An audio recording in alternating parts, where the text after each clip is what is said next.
Okay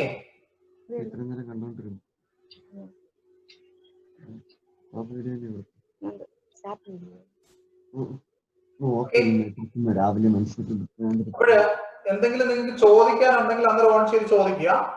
ഒരു കൺഫ്യൂഷനും ഇല്ല. എന്തെങ്കിലും ചോദിക്കുന്നെങ്കിൽ അന്നേരം ഓൺ ചെയ്യുക, ചോദിക്കുക. ഒരു ബുദ്ധിമുട്ട് നിരത്തില്ല. അല്ലാണ്ട് ആഡിയോ ഓൺ ആക്കിയിടരുത്. ഒരു കാരണവശാലും ഡിസ്റ്റർബൻസ് വരരുത്. ശ്രദ്ധിച്ചിരിക്കുക.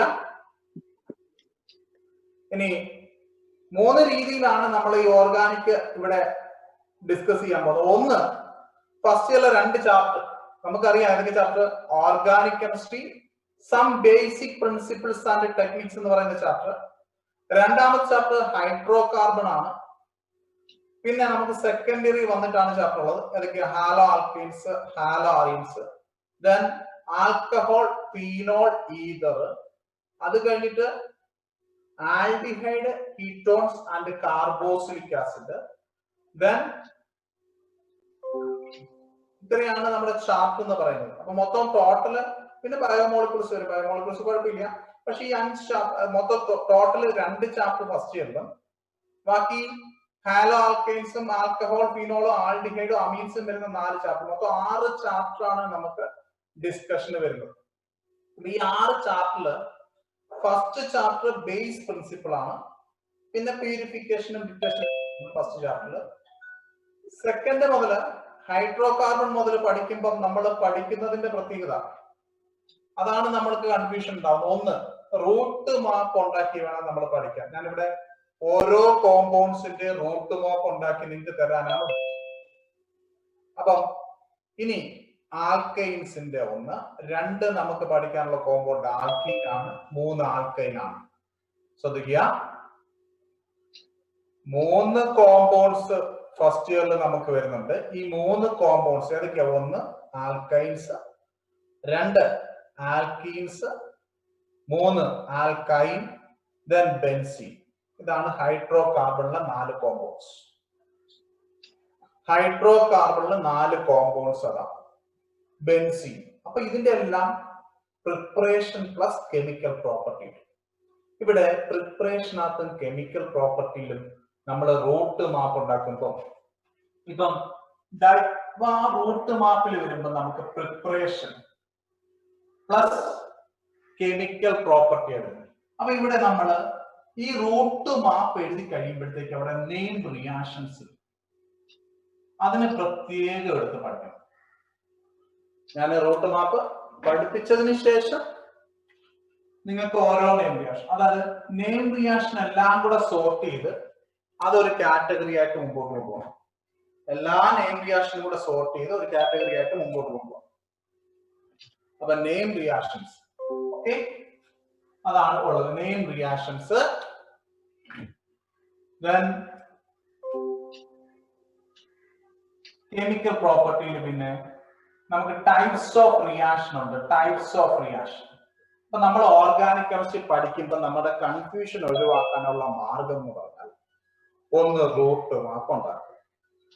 നമുക്കറിയത്തില്ല, നമുക്ക് ഈ കോമ്പൗണ്ട്സിന്റെ അല്ല, ഞാൻ പറഞ്ഞില്ലേ ആ ഫസ്റ്റ് ഇയറിലെ ഇത്രയും കോമ്പൗണ്ട്, അതൊക്കെ ആൽക്കൈൻസ്, ആൽക്കീൻസ്, ആൽക്കൈൻസ്, ബെൻസീൻ, ഈ 3 കോമ്പൗണ്ട്സിന്റെ റൂട്ട് മാപ്പ് ഉണ്ടാക്കാം. അപ്പൊ അവിടെ റൂട്ട് മാപ്പിൽ നമുക്ക് വരുന്നത് 1 നെയിം റിയാക്ഷൻ, ആ ഒരു കാറ്റഗറിയിൽ വരുന്ന ക്വസ്റ്റ്യൻ വരാം. 2 കെമിക്കൽ റിയാക്ടിവിറ്റിയുടെ ട്രെൻഡിനെ ബേസ് ചെയ്തിട്ട് which is more reactive, which is less reactive, ഈ ഫാക്ടേഴ്സ് അഫക്റ്റിംഗ് റിയാക്ഷൻ. ഞാനൊരു ഇൻട്രോഡക്ഷൻ തരികയാണ്, എങ്ങനെ പഠിക്കാം എന്നുള്ളതിനെ കുറിച്ചൊരു ഇൻട്രോഡക്ഷൻ ആണ് ആദ്യമേ പറയുന്നത്.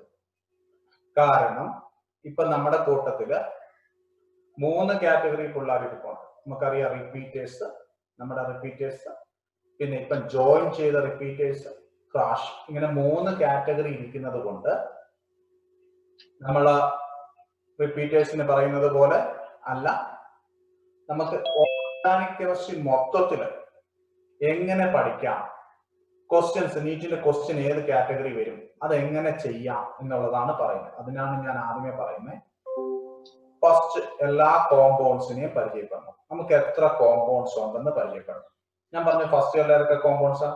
Alkyne, ആൽക്കീന്, alkyne, benzene. ഇപ്പൊ ഇവർ ഓരോരുത്തരെയും പഠിക്കുമ്പോൾ ഓരോരുത്തർക്കും ഓരോ റൂട്ട് വരയ്ക്കും. ആൽക്കൈൻ ഒരു റൂട്ട്, ആ റൂട്ടിനെ സംബന്ധിച്ച് റൂട്ട് വരച്ചു കഴിയുമ്പോഴത്തേക്ക് നമുക്ക് preparation, 8 preparation, chemical property, free radical substitution reactions, addition reactions, alkyne ആകുമ്പോഴത്തേക്ക് സബ്സ്റ്റിറ്റ്യൂഷൻ റിയാക്ഷൻ, പിന്നെ കമ്പസ്റ്റ്യൻ, പൈറോളിസിസ്, ഇങ്ങനെ അതിനകത്ത് ഏതൊക്കെയാണ് നെയിം റിയാക്ഷൻ, ഈ നെയിം റിയാക്ഷനകത്ത് കാറ്റലിസ്റ്റ് ഉണ്ടോ, ആ കാറ്റലിസ്റ്റ് കണ്ടാൽ എങ്ങനെ പ്രോഡക്റ്റ് സജസ്റ്റ് ചെയ്യും, ഇങ്ങനെ നമ്മുടെ റൂട്ട് മാപ്പിൽ നിന്ന് ഇത്രയും കിട്ടും. പിന്നെ റിയാക്ടിവിറ്റിയുടെ ട്രെൻഡ്, അതായത് ഇന്ന കാറ്റലിസ്റ്റ് വരുമ്പോൾ ഇന്ന പ്രോഡക്റ്റ്, ഇനി അതിൽ ഏതൊക്കെ ഫാക്ടർ റിയാക്ടിവിറ്റി അഫക്ട് ചെയ്യുന്നു, ഇങ്ങനെ നമ്മൾ നോക്കി മനസ്സിലാക്കി ഓരോ റൂട്ടിനെയും പഠിച്ചാൽ ഓർഗാനിക് കെമിസ്ട്രി പഠിക്കാൻ 2-3 മണിക്കൂർ. അപ്പൊ ഞാൻ ഇവിടെ ഡിസ്കസ് ചെയ്യുമ്പോഴത്തേക്ക് നോക്കിക്കോളാം. ഒന്നാമത്തെ ദിവസം സം ബേസിക് പ്രിൻസിപ്പിൾസ് ആൻഡ് ടെക്നിക്സിൽ തുടങ്ങുന്നു. രണ്ടാമത്തെ ദിവസം നമ്മൾ പ്യൂരിഫിക്കേഷൻ ഡിറ്റക്ഷൻ പറയുന്നു.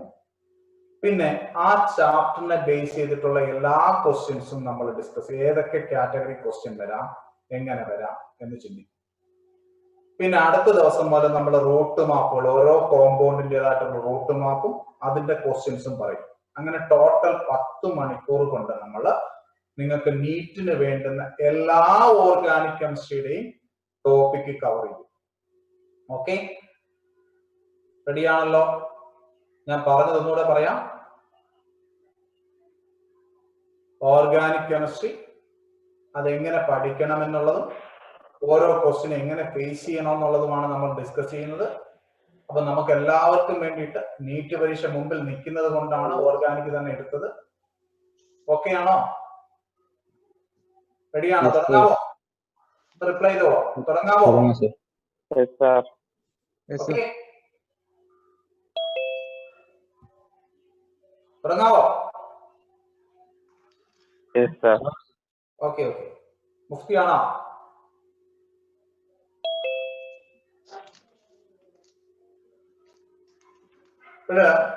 ഫസ്റ്റ് ഞാൻ ആ ഫസ്റ്റ് ഇയർ തന്നെയാണ് മുമ്പോട്ട് കൊണ്ടുവന്നത്. അതിനെ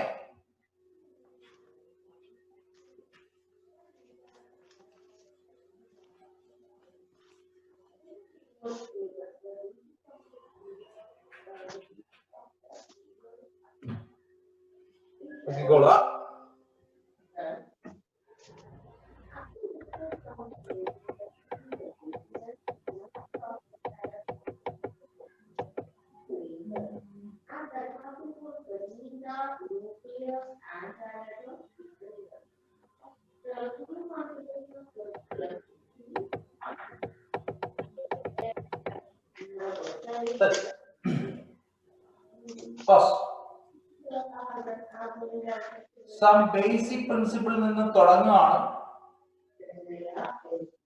ഓർഗാനിക് കെമിസ്ട്രി. നമ്മൾ ആ ബേസ് പ്രിൻസിപ്പിൾ നിന്നാണ് തുടങ്ങുകയാണ്. Some base principles.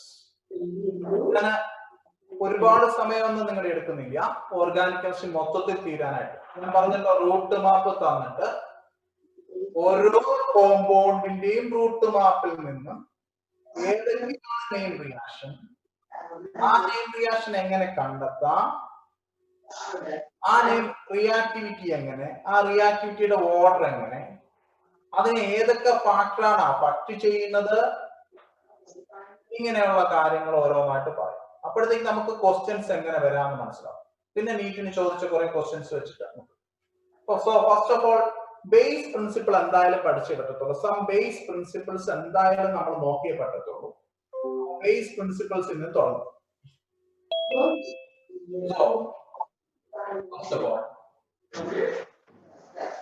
നമുക്കറിയാവുന്ന തിയറി ഇവിടെ തുടങ്ങുമ്പോഴേ, ഓർഗാനിക് കെമിസ്ട്രി തുടങ്ങുമ്പോഴേ നമുക്കറിയാവുന്ന തിയറി വൈറ്റൽ ഫോഴ്സ് തിയറി.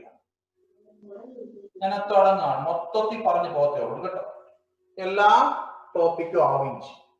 ഞാൻ തുടങ്ങാം വൈറ്റൽ ഫോഴ്സ് തിയറി, അല്ലെങ്കിൽ ബെർസെലിയസ് ഹൈപ്പോത്തസിസ് എന്ന് പറയും. വൈറ്റൽ ഫോഴ്സ് തിയറി അഥവാ ബെർസെലിയസ് ഹൈപ്പോത്തസിസ്. ബെർസെലിയസ് ഹൈപ്പോത്തസിസ് അല്ലെങ്കിൽ വൈറ്റൽ ഫോഴ്സ് തിയറി പറഞ്ഞിരിക്കുന്നത് ഓർഗാനിക് കോമ്പൗണ്ട്സ് കാർബൺ കോമ്പൗണ്ട്സ് ആണ്. ഓർഗാനിക് കോമ്പൗണ്ട്സ് കാർബൺ കോമ്പൗണ്ട്സ് ആണ്. ഈ കാർബൺ കോമ്പൗണ്ട്സ് കാണണമെങ്കിൽ അത് ജീവനുള്ളവയിൽ മാത്രമേ കാണത്തുള്ളൂ.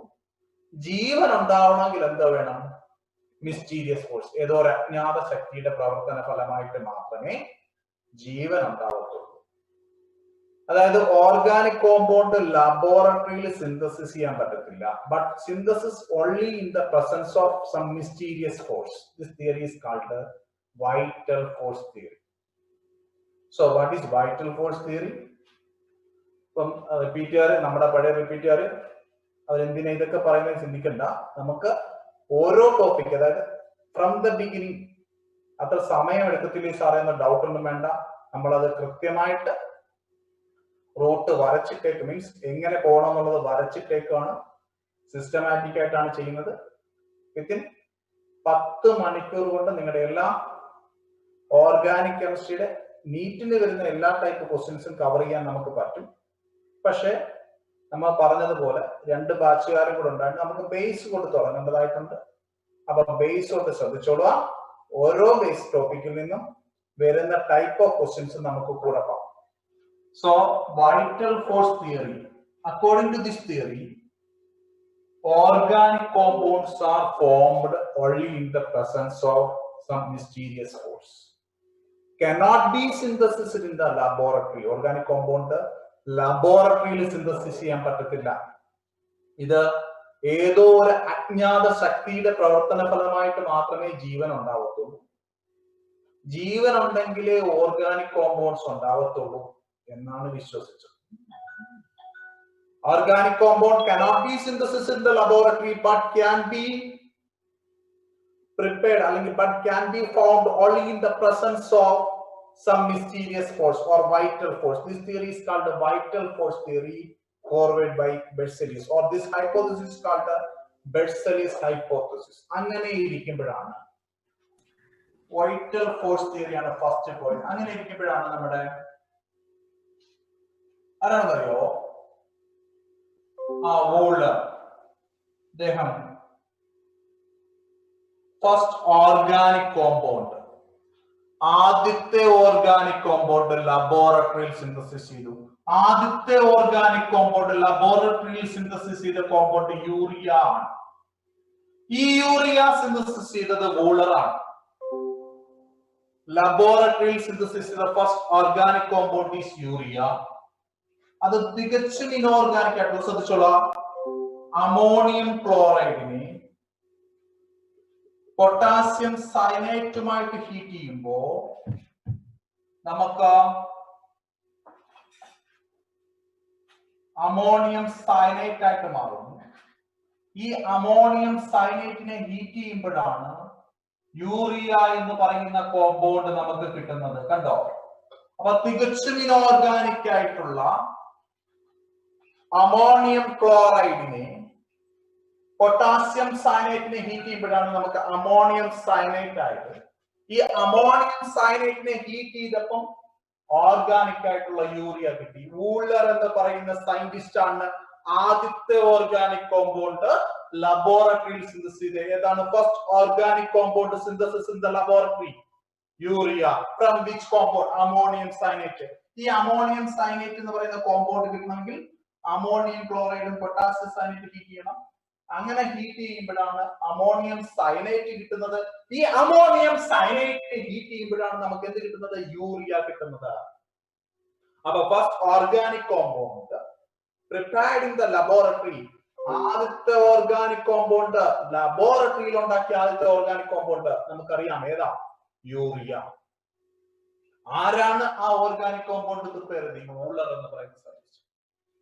First organic compound prepared in the laboratories, synthesis in the laboratories, urea obtained from inorganic substance ammonium cyanide.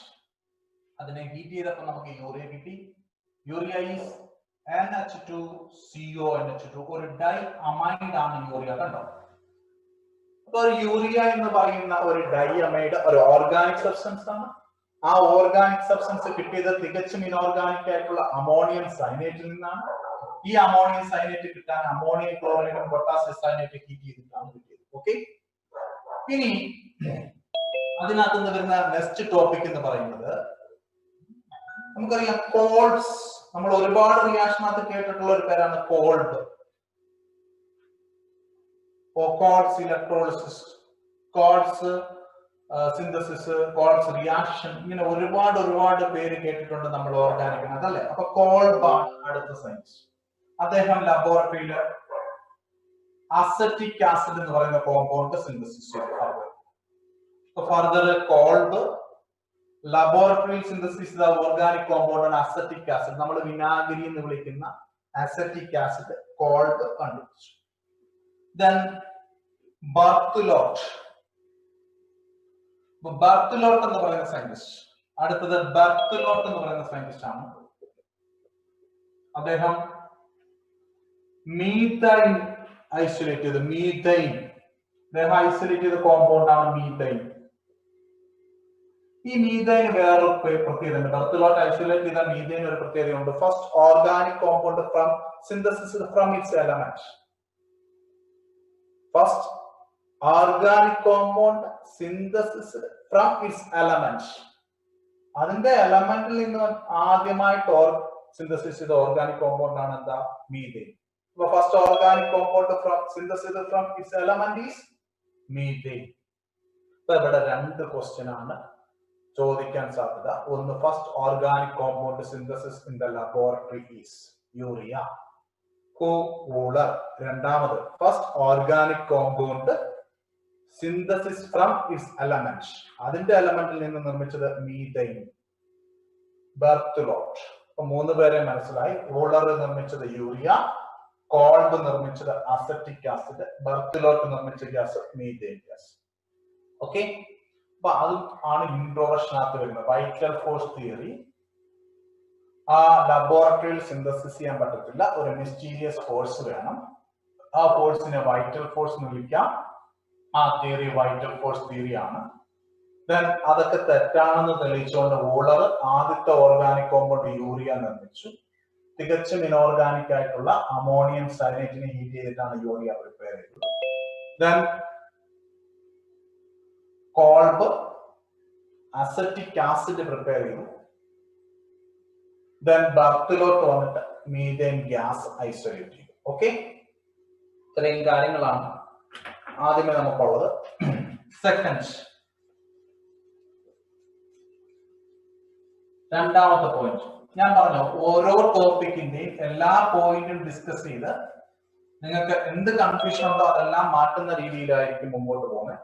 എല്ലാ topic എന്ന് പറഞ്ഞാൽ മാക്സിമം അതിനകത്ത് വരുന്ന എല്ലാ ടൈപ്പ് ക്വസ്റ്റ്യൻസും കാറ്റഗറൈസ് ചെയ്യാനാണ് ശ്രമിക്കുന്നത്. രണ്ടാമത്തെ ഡെഫിനിഷൻ ആണ്. What is organic chemistry? വേണ്ട എങ്കിലും പറയാം, organic chemistry is the branch of chemistry. അപ്പൊ ഞാനിവിടെ ഓരോ പോയിന്റുകളും നോട്ട് ചെയ്യാണ്. ആദ്യത്തെ ടോപ്പിക്ക് വൈറ്റൽ ഫോഴ്സ് തിയറി ആണ്.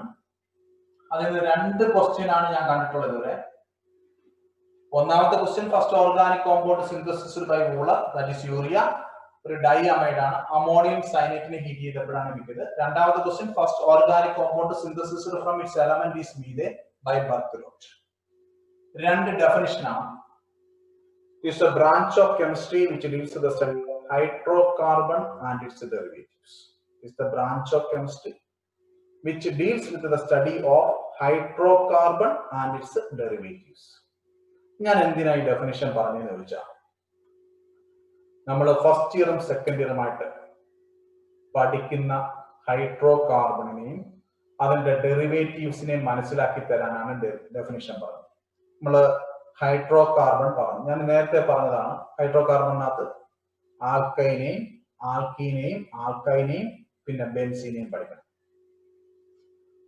ഇനി വന്നിട്ട് ഡെറിവേറ്റീവ്സിൽ നമ്മൾ ആദ്യമേ സെക്കൻഡ് ഇയറിൽ വരുന്നത് ഹാലജൻ കണ്ടെയ്നിങ് കോമ്പൗണ്ട്, ഹാലോ ആൽക്കൈൻസും ഹാലോ അറീൻസുമാണ്. Then oxygen containing compound alcohol, phenol, ether. Then carbonyl group aldehyde, കീറ്റോണും കാർബോക്സിലിക് ആസിഡ്.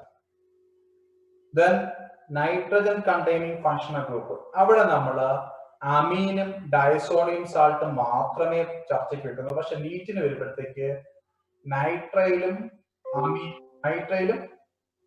നൈട്രോ കോമ്പൗണ്ട് കൂടെ വരണം.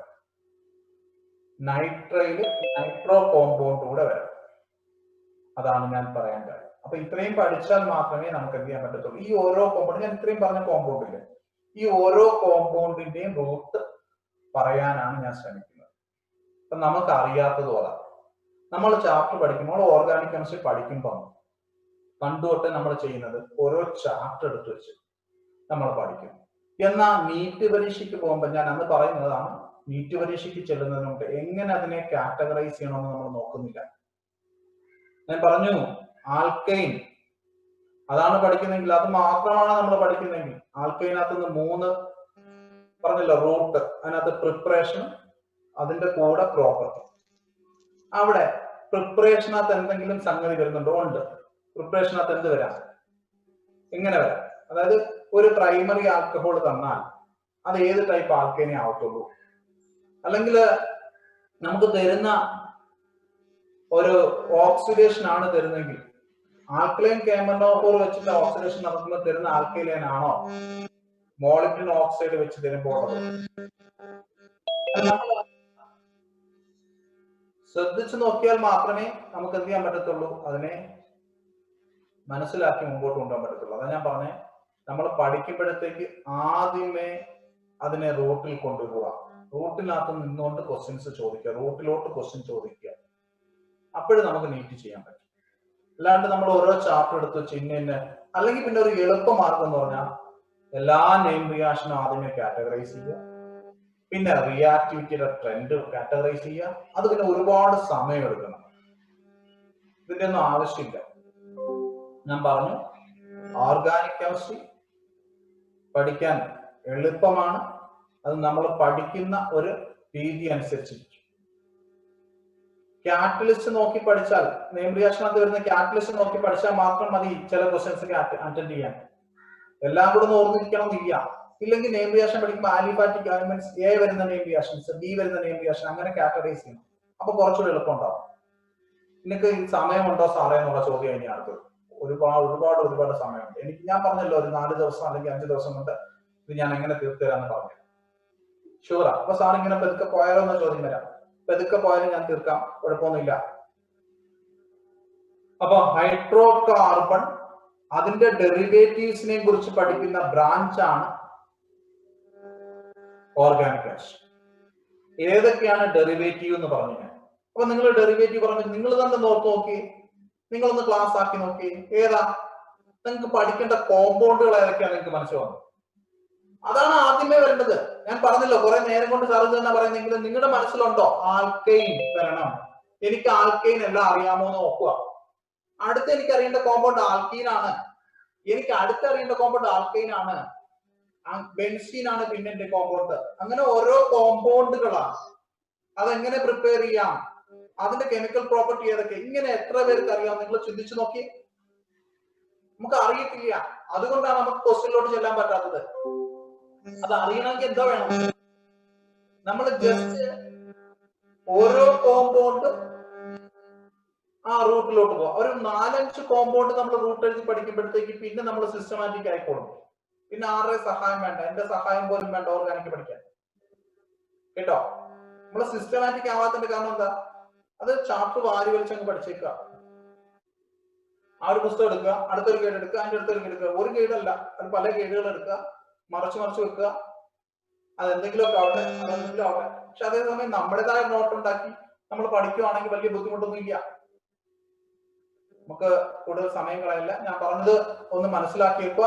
നമുക്ക് പഠിക്കാനുള്ള കോമ്പൗണ്ട്സ് കോമ്പൗണ്ട്സ് വരുന്നത് നിങ്ങളൊന്ന് ചെക്ക് ചെയ്ത് നോക്കുക. അതിനു വേണ്ടിയിട്ട് പറഞ്ഞതേ ഉള്ളൂ. ഒന്നുകൂടെ പറഞ്ഞ് നിർത്തുകയാണ്. Alkane, then alkene, alkyne, benzene. First ഇയറിൽ 4 എണ്ണം, സെക്കൻഡ് ഇയർ വരുമ്പം halogen containing compound, halo alkane, then halo arene. ഒരുമിച്ചല്ല പഠിക്കണ്ടേ, രണ്ടായിട്ട് വേണം പഠിക്കാൻ. ഹാലോ ആൽക്കൈനും ഹാലോ അറീനും, ഹാലോ ആൽക്കൈനും ഹാലോ അറീനും രണ്ടായിട്ട് പഠിക്കണം. ദെൻ പോളി ഹാലജൻ കോമ്പൗണ്ട്സ്, അവിടെ 3 എണ്ണം ഉണ്ട്. പോളി ഹാലജൻ കോമ്പൗണ്ട്സ് കൂടെ പഠിക്കണം. Then alcohol, phenol, ether. ഇനി ആൽക്കഹോൾ പഠിക്കുമ്പോൾ ഗ്ലൈക്കോളും ഗ്ലിസറോളും വേണ്ട, നമുക്ക് വലിയ ഇമ്പോർട്ടൻസ് കൊടുക്കേണ്ട അവിടെ. പോളിഹാലജൻ പറഞ്ഞപ്പോ ഇത് വേണ്ടെന്നൊരു ചോദ്യം വരാം. വേണ്ട. ഡയോള്, ട്രയോളൊന്നും വലിയ ഇമ്പോർട്ടൻസ് നമുക്ക് വരുന്നില്ല. നീറ്റിന്റെ സിലബസ് നോക്കുക, ഡയോള് ട്രയോളൊന്നും വലിയ ഇമ്പോർട്ടൻസ് കൊടുക്കുന്നില്ല, അവർ ക്വസ്റ്റിനകത്ത് ഒന്നും കൊടുക്കുന്നില്ല. പിന്നെ നമുക്ക് ഫീനോളാണ്. ആ ഫീനോള് ഇമ്പോർട്ടന്റ് ആണ്. എല്ലാ നീറ്റ് എക്സാമിനും നമ്മൾ മുമ്പിൽ ചെല്ലുമ്പോൾ ഫീനോൾ എന്ന് പറയുന്നതിനകത്ത് എന്തെങ്കിലും ഒരു ക്വസ്റ്റ്യൻ കാണുന്നുണ്ട്. അവിടെ ഫീനോള് പഠിക്കുമ്പോഴത്തേക്ക് preparation chemical property, name reactions വരുന്ന കോൾസ്. അപ്പൊ ആ നെയിം റിയാക്ഷൻസ് റീമർട്ടീമാൻ ഒക്കെ വരുന്നുണ്ട് അവിടെ. ആ നെയിം റിയാക്ഷൻസ് സോർട്ട് ചെയ്യുക. ഇനി അഡീഷണൽ ആയിട്ട് വേറെ എന്തെങ്കിലും നെയിം റിയാക്ഷൻ വരാനുണ്ടോ എന്ന് ചിന്തിക്കുക ഫിനോളിന്റെ. പിന്നെ ട്രെൻഡ് പഠിക്കുമ്പോൾ ഇലക്ട്രോഫിലിക് സബ്സ്റ്റിറ്റ്യൂഷൻ റിയാക്ഷനകത്ത് ട്രെൻഡ് ഉണ്ട്. പിന്നെ ഫീനോളിന്റെ ഇലക്ട്രോൺ വിഡ്രോയിങ് ഗ്രൂപ്പും ഇലക്ട്രോൺ റിലീസിംഗ് ഗ്രൂപ്പ് വരുമ്പോൾ അസിഡിക് നേച്ചറിനെ എങ്ങനെ അഫക്ട് ചെയ്യാം. ഇങ്ങനെ ഓരോന്നും നമ്മൾ സോർട്ട് ചെയ്ത് നിൽക്കുമ്പോഴത്തേക്ക് നമുക്ക് ഒരു 3-4 മണിക്കൂർ കൊണ്ട് എല്ലാ കോമ്പൗണ്ടും തീരും. ഇനി സമയം കളയില്ല, ഡെഫിനിഷൻ പറഞ്ഞു. ഹൈഡ്രോ കാർബണും അതിന്റെ ഡെറിവേറ്റീവ്സിനെ കുറിച്ച് പഠിക്കുന്നു. അപ്പൊ സെക്കൻഡ് പോയിന്റ് ഡെഫിനിഷൻ ആണ്. തേർഡ് പോയിന്റ് ഞാൻ നേരെ ഇനി വരിക. എന്തുകൊണ്ട് ഓർഗാനിക് കെമിസ്ട്രിക്ക് ഇത്ര ഇമ്പോർട്ടൻസ്? മൂന്നാമത്തെ പോയിന്റ് ഒറ്റ റീസണേ ഉള്ളൂ. Main reason, large number of compounds. Why organic compound has importance? Because of large number of compounds. Organic chemistry ki importance varanulla oru reason large number of compounds. Rendamathe reason, it was made up of organic compounds are made up of only few elements. Organic compounds നിർമ്മിച്ചിരിക്കുന്നത് കുറച്ച് elements കൊണ്ടാണ്. Carbon, hydrogen, nitrogen. ഞാൻ പറഞ്ഞു functional group derivatives കുറച്ചല്ലേ വരുന്നുള്ളൂ. അവിടെ എല്ലാം നിങ്ങൾക്ക് കാണാൻ പറ്റും. Carbon, hydrogen, oxygen, nitrogen, sulphur, halogen തുടങ്ങിയ കുറച്ച് എലമെന്റ്സ് കൊണ്ട് ഉണ്ടായിട്ടുള്ള കോമ്പൗണ്ട്സ് ആണ് ഓർഗാനിക് കോമ്പൗണ്ട്സ്. ഇനി കോംപ്ലക്സ് സ്ട്രക്ചർ ഉണ്ട്, ഹോമോലോഗസ് സീരീസ്, ഹോമോലക്റ്റി കാണിക്കുന്നുണ്ട്, ഐസോമറിസം കാണിക്കുന്നുണ്ട്. ഇതൊക്കെയാണ് ഓർഗാനിക് കെമിസ്ട്രിക്ക് ഇത്ര ഇമ്പോർട്ടൻസ് കൊടുത്ത കാരണങ്ങൾ. മെയിൻ ആയിട്ടും പറഞ്ഞാൽ കാർബണിന്റെ സെൽഫ് ലിങ്കിങ് പ്രോപ്പർട്ടിയാണ് കാർബണിനെ ഇത്രയധികം കോമ്പൗണ്ട് ഉണ്ടാക്കാൻ സഹായിച്ചത്. ഇത്രയധികം കോമ്പൗണ്ട്സ് ഉണ്ടായത് കൊണ്ടാണ് ഓർഗാനിക് കെമിസ്ട്രി ഒരു സെപ്പറേറ്റ് ബ്രാഞ്ച് ആയിട്ട് പരിഗണിച്ചത്. അപ്പൊ why organic chemistry is considered as a separate branch? അപ്പൊ നമ്മള് 3 കാരണങ്ങൾ പറഞ്ഞു നിർത്തുവാണ്. Large number of compounds, 2 made up of only few elements, 3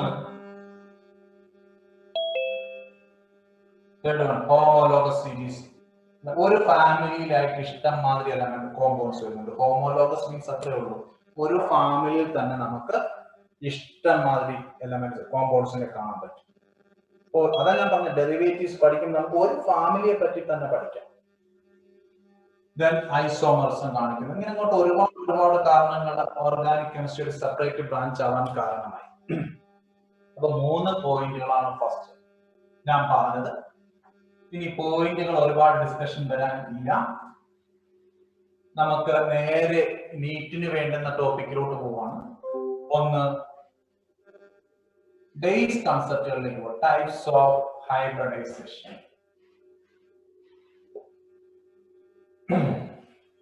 ഇത് തൊട്ട് ഞാൻ നീറ്റിന് വേണ്ടുന്ന രീതിയിലാണ് പോകുന്നത്. അപ്പം പുസ്തകം എടുത്ത് വെച്ചിട്ട് ഇത് വേണ്ടേ സാറേ അത് വേണ്ടേന്ന് ചോദിക്കണ്ട. ആ എല്ലാ ടോപ്പിക്കും വരും. അത് നീറ്റ് സിലബസിനെ കോൺസെൻട്രേറ്റ് ചെയ്തിട്ടാണ് പറയുന്നത്. അങ്ങനെ പറയുമ്പോഴുള്ള മെറിറ്റ് എന്ന് പറഞ്ഞാൽ നമുക്ക് എല്ലാ ടോപ്പിക്കും കുറഞ്ഞ സമയം കൊണ്ട് കവർ ചെയ്യാം. Types of hybridisation. കാർബണിന് പങ്കെടുക്കാവുന്ന 3 ടൈപ്പ് ഹൈബ്രിഡൈസേഷൻ. നമുക്കറിയാം കാർബൺ 4 സിഗ്മ ബോണ്ട് ഫോം ചെയ്യും. അങ്ങനെ 4 സിഗ്മ ബോണ്ട് ഫോം ചെയ്യുകയാണെങ്കിൽ ഹൈബ്രിഡൈസേഷൻ sp3. ഇനി ഡബിളി ബോണ്ടഡ് ആണ് കാർബൺ വരുന്നെങ്കിൽ അത് sp2 ഹൈബ്രിഡൈസേഷൻ. ഇനി കാർബൺ ആറ്റങ്ങൾക്കിടയിൽ ട്രിപ്പിൾ ബോണ്ട് വരുവാണെങ്കിൽ അത് sp hybridization. Upon carbon can undergoes in organic chemistry, carbon can undergoes 3 type of hybridization. What are they? sp3, sp2 and sp. അപ്പോൾ ഒരു കോമ്പൗണ്ടിൽ കാർബൺ ഏത് ഹൈബ്രിഡൈസേഷനിലാണെന്ന് നോക്കാം.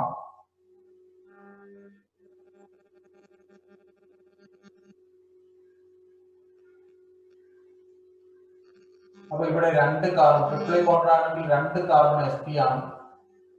ഡബിളി ബോണ്ടഡ് ആണെങ്കിൽ അപ്പുറത്തെ ഇപ്പുറത്തും കാർബൺ sp ആണ്.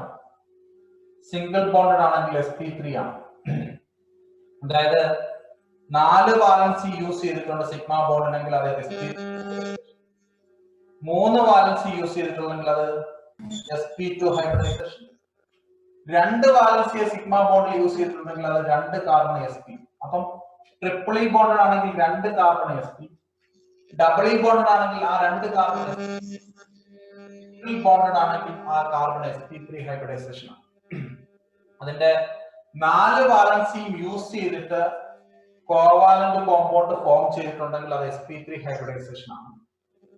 3 വാലൻസി സിഗ്മ ചോദിച്ചിട്ടുണ്ടെങ്കിൽ ഒരു പൈ ബോണ്ട് ഉണ്ടെങ്കിൽ അത് sp2, 2 സിഗ്മയും 2 പൈ ബോണ്ട് വരുവാണെങ്കിൽ അത് sp ഹൈബ്രിഡൈസേഷൻ.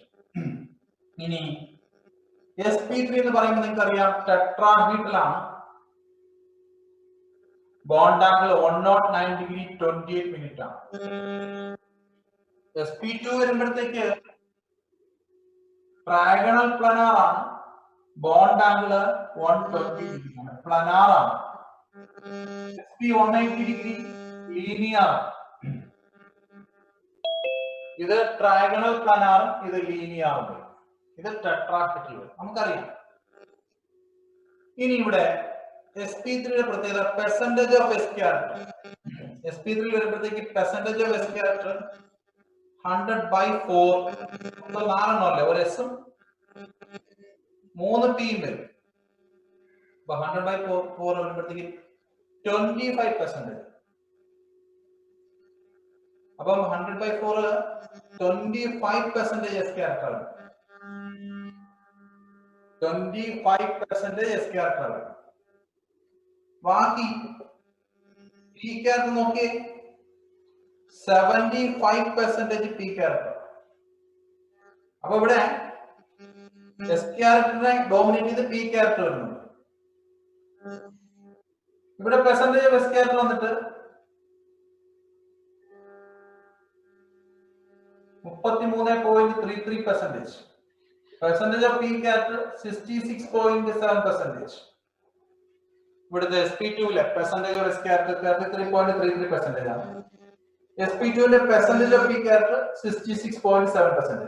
ഞാൻ ഇപ്പൊ പറയുന്ന topic type of hybridization. Type of hybridization sp2 ആകുമ്പോൾ 4 sigma bond, tetrahedral bond angle, s character p character. ഇവിടെ percentage of s character 50%, percentage of p character 50%. Okay, ഇങ്ങനെ വരുമ്പോഴത്തേക്ക് നമുക്ക് percentage of s character, percentage of s character, percentage of s character ഇതിനേക്കാൾ കൂടുതലായിട്ട്, ഇതിനേക്കാൾ കൂടുതലായിട്ട്. So electro negativity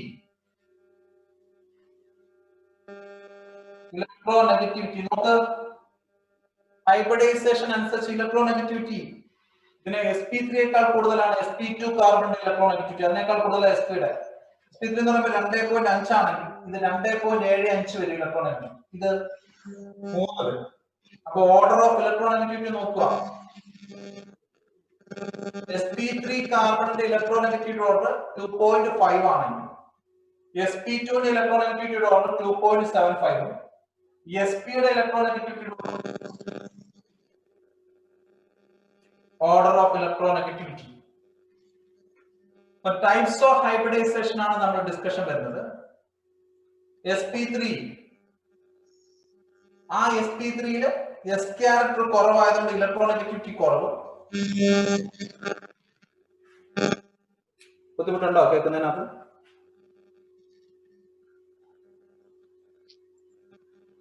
ആരും ഇല്ലയോ? എല്ലാവരും പോയോ? കേൾക്കുന്നുണ്ടോ എല്ലാവരും? ഓക്കെ ഓക്കെ, മനസ്സിലാവുന്നുണ്ടോ?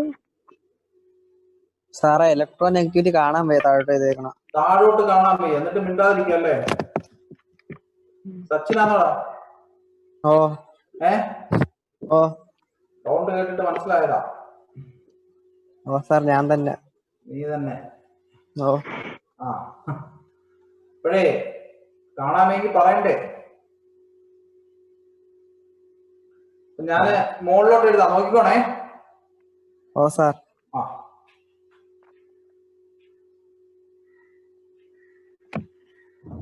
അവിടെ ഡസ്റ്റർ ഞാൻ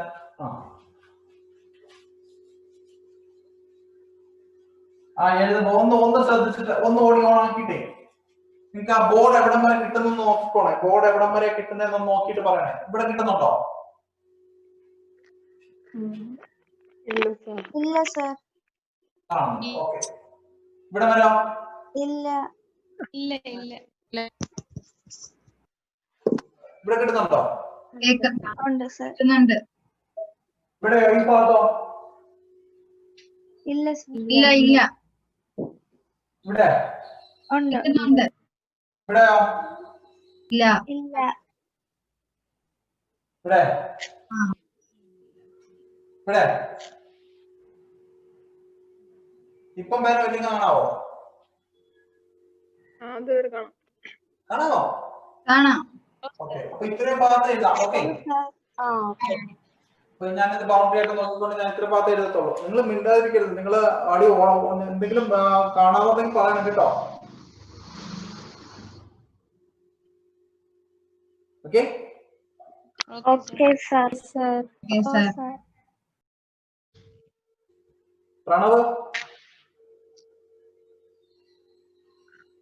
പ്രണവുണ്ടോ? ഉണ്ട് സാർ. പ്രണവ്, പിന്നെ മുമ്പോട്ട് പോവാം. നമുക്ക് എല്ലാ കോമ്പൗണ്ട്സും പറയും, അതിനുശേഷം നമുക്ക് ഡിസ്കഷൻ വരാം കേട്ടോ. ആൾഡിഹൈഡ് കീറ്റോൺ പറയാം, ബുദ്ധിമുട്ടില്ല. പക്ഷെ നമുക്ക് ബേസ് കൺസെപ്റ്റിലാണ് നിങ്ങൾക്ക് ബുദ്ധിമുട്ട്. നിങ്ങൾക്ക് ഞാൻ ഒന്നുകൂടി പറയാം, കാർബ് കാറ്റോൺ, കാർബ് ആനോൺ ഇതൊക്കെ കണ്ടെത്താനും അതിന്റെ സ്റ്റെബിലിറ്റിയുടെ ഓർഡർ ഒക്കെയാണ് നിങ്ങൾക്ക് പ്രയാസം വരുന്നത് കേട്ടോ. അപ്പൊ ആ ഒരു ബുദ്ധിമുട്ട് മാറിയാലേ നിങ്ങൾക്ക് മനസ്സിലാവത്തുള്ളൂ എന്താണ് സംഗതികൾ, ഏതാണ് റിയാക്ഷന്റെ സ്പീഡ് എന്നൊക്കെ കേട്ടോ. അപ്പൊ ആ ഒരു ബുദ്ധിമുട്ട് നമുക്ക് പരിഹരിക്കാം, പ്രശ്നമൊന്നുമില്ല. അതുപോലെ കറണ്ട് പോയതുകൊണ്ട് ജിയോ ആണ്. അപ്പൊ നെറ്റിന് എന്തെങ്കിലും പ്രോബ്ലം ഉണ്ടെങ്കിൽ പറയണേ. ക്ലിയർ ആയിട്ടാണോ കാണുന്നത്? ഇപ്പൊ നമ്മള് ഹൈബ്രിഡൈസേഷന്റെ ടൈപ്പ് ആണ് പറഞ്ഞത്. 3 type hybridisation: sp3, then sp2, then sp. ഇങ്ങനെ 3 ടൈപ്പ് ഹൈബ്രിഡൈസേഷനിലാണ് നമ്മൾ നിൽക്കുന്നത്. ബേസ് ആണ് 3 ടൈപ്പ് ഹൈബ്രിഡൈസേഷൻ. ഞാൻ ഇനി എസ് ക്യാരക്ടർ പറയുന്നില്ല. ഇവിടെ എസ് ക്യാരക്ടർ കുറവാണ്. ദാറ്റ് ഈസ് 25% എസ് ക്യാരക്ടർ ഉള്ളൂ. എസ് ക്യാരക്ടർ ഇവിടെ എത്ര പെർസെന്റേജ് ഉള്ളൂ? 25% എസ് ക്യാരക്ടർ ഉള്ളൂ. അതുകൊണ്ട് തന്നെ ഇവിടെ ഇലക്ട്രോ നെഗറ്റിവിറ്റി കുറവാണ്. ദാറ്റ് ഈസ് അപ്രോക്സിമേറ്റ് 2.5 വരത്തുള്ളൂ ഇലക്ട്രോ നെഗറ്റിവിറ്റി. അപ്പൊ sp3 കാർബണില്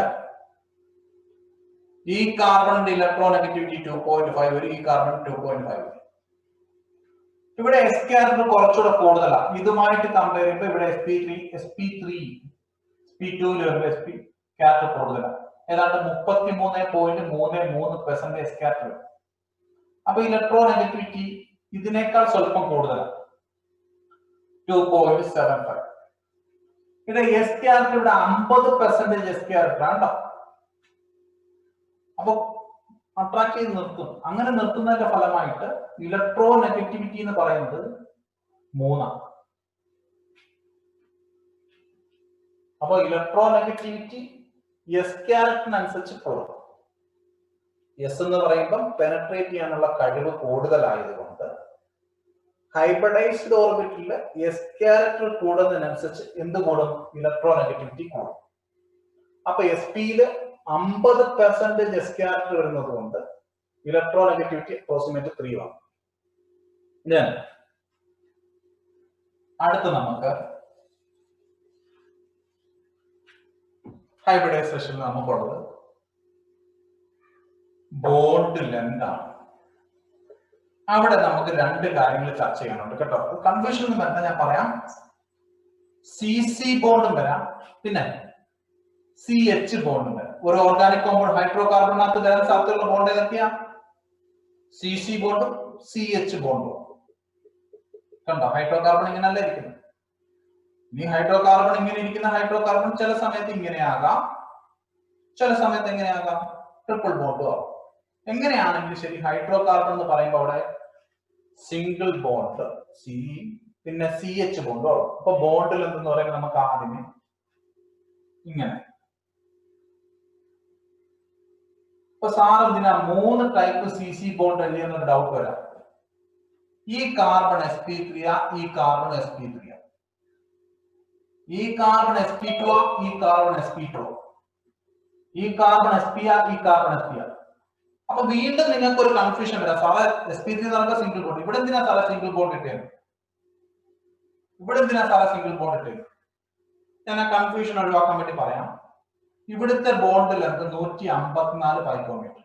അപ്പൊ 2 കാർബൺ sp3 ഹൈബ്രിഡൈസേഷൻ ആണെങ്കിൽ അതിന്റെ CC സിഗ്മ ബോണ്ട് എന്താ? CC സിഗ്മ ബോണ്ടിന്റെ ലെങ്ത് ആണ് 156 പൈക്കോമീറ്റർ. ഇവിടെയും ഡബിൾ ബോണ്ട് ആണെങ്കിലും അവിടെ ഒരു സിഗ്മ ബോണ്ട് ഇല്ലയോ? പൈ ബോണ്ട് ആണ്, അത് കൂടാതെ ഒരു സിഗ്മ ബോണ്ട് ഇല്ലയോ? അപ്പൊ ഡബിളി ബോണ്ടതിനകത്ത് ക്വസ്റ്റ്യൻ ക്ലിയർ ആയോ? ഡബിളി ബോണ്ട് വരുമ്പോഴുള്ള CC സിഗ്മ ബോണ്ടിന്റെ ലെങ്ത് എത്ര? 138 പൈക്കോമീറ്റർ.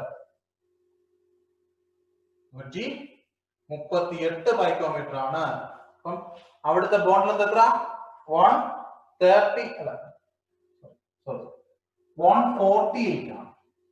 ഇനി ട്രിപ്പിളി ബോണ്ടുള്ള ഒരു സിംഗിൾ ബോണ്ട് ഇപ്പൊ നോക്ക്, ഇത് രണ്ടും പൈ ബോണ്ട്. ഇവിടെ ഉണ്ട് ഒരു സിഗ്മ ബോണ്ട്, ഇവിടുത്തെയാണ് 138. തിരിഞ്ഞു പോയി ശ്രദ്ധിച്ചോളൂ. 3 ഹൈബ്രിഡൈസേഷനിലെ CC സിഗ്മ ബോണ്ട്. അവിടുത്തെ ഹൈബ്രിഡൈസേഷൻ ലെന്താ ഞാൻ പറഞ്ഞു? sp3 വരുമ്പോ ബോണ്ട് സിഗ്മ ബോണ്ട്. നമുക്ക് ഇത് വേണം, കാരണം ബോണ്ട് എനർജി ഒക്കെ ചില ക്വസ്റ്റിനകത്ത് അങ്ങോട്ട് കയറി കാൽക്കുലേറ്റ് ചെയ്യാൻ പറയുമ്പോഴത്തേക്ക് നമുക്ക് ബോണ്ട് ലെന്ത് അറിഞ്ഞാലേ പറ്റത്തുള്ളൂ. ഞാൻ പറഞ്ഞ മനസ്സിലായോ? ടൈപ്പ് ഓഫ് ഹൈബ്രിഡൈസേഷൻ sp3 വരുമ്പോൾ ഒരു സിഗ്മ ബോണ്ട് ഉണ്ട്. ആ ഒരു സിഗ്മ ബോണ്ട് ബോണ്ട് ലെന്ത് 156.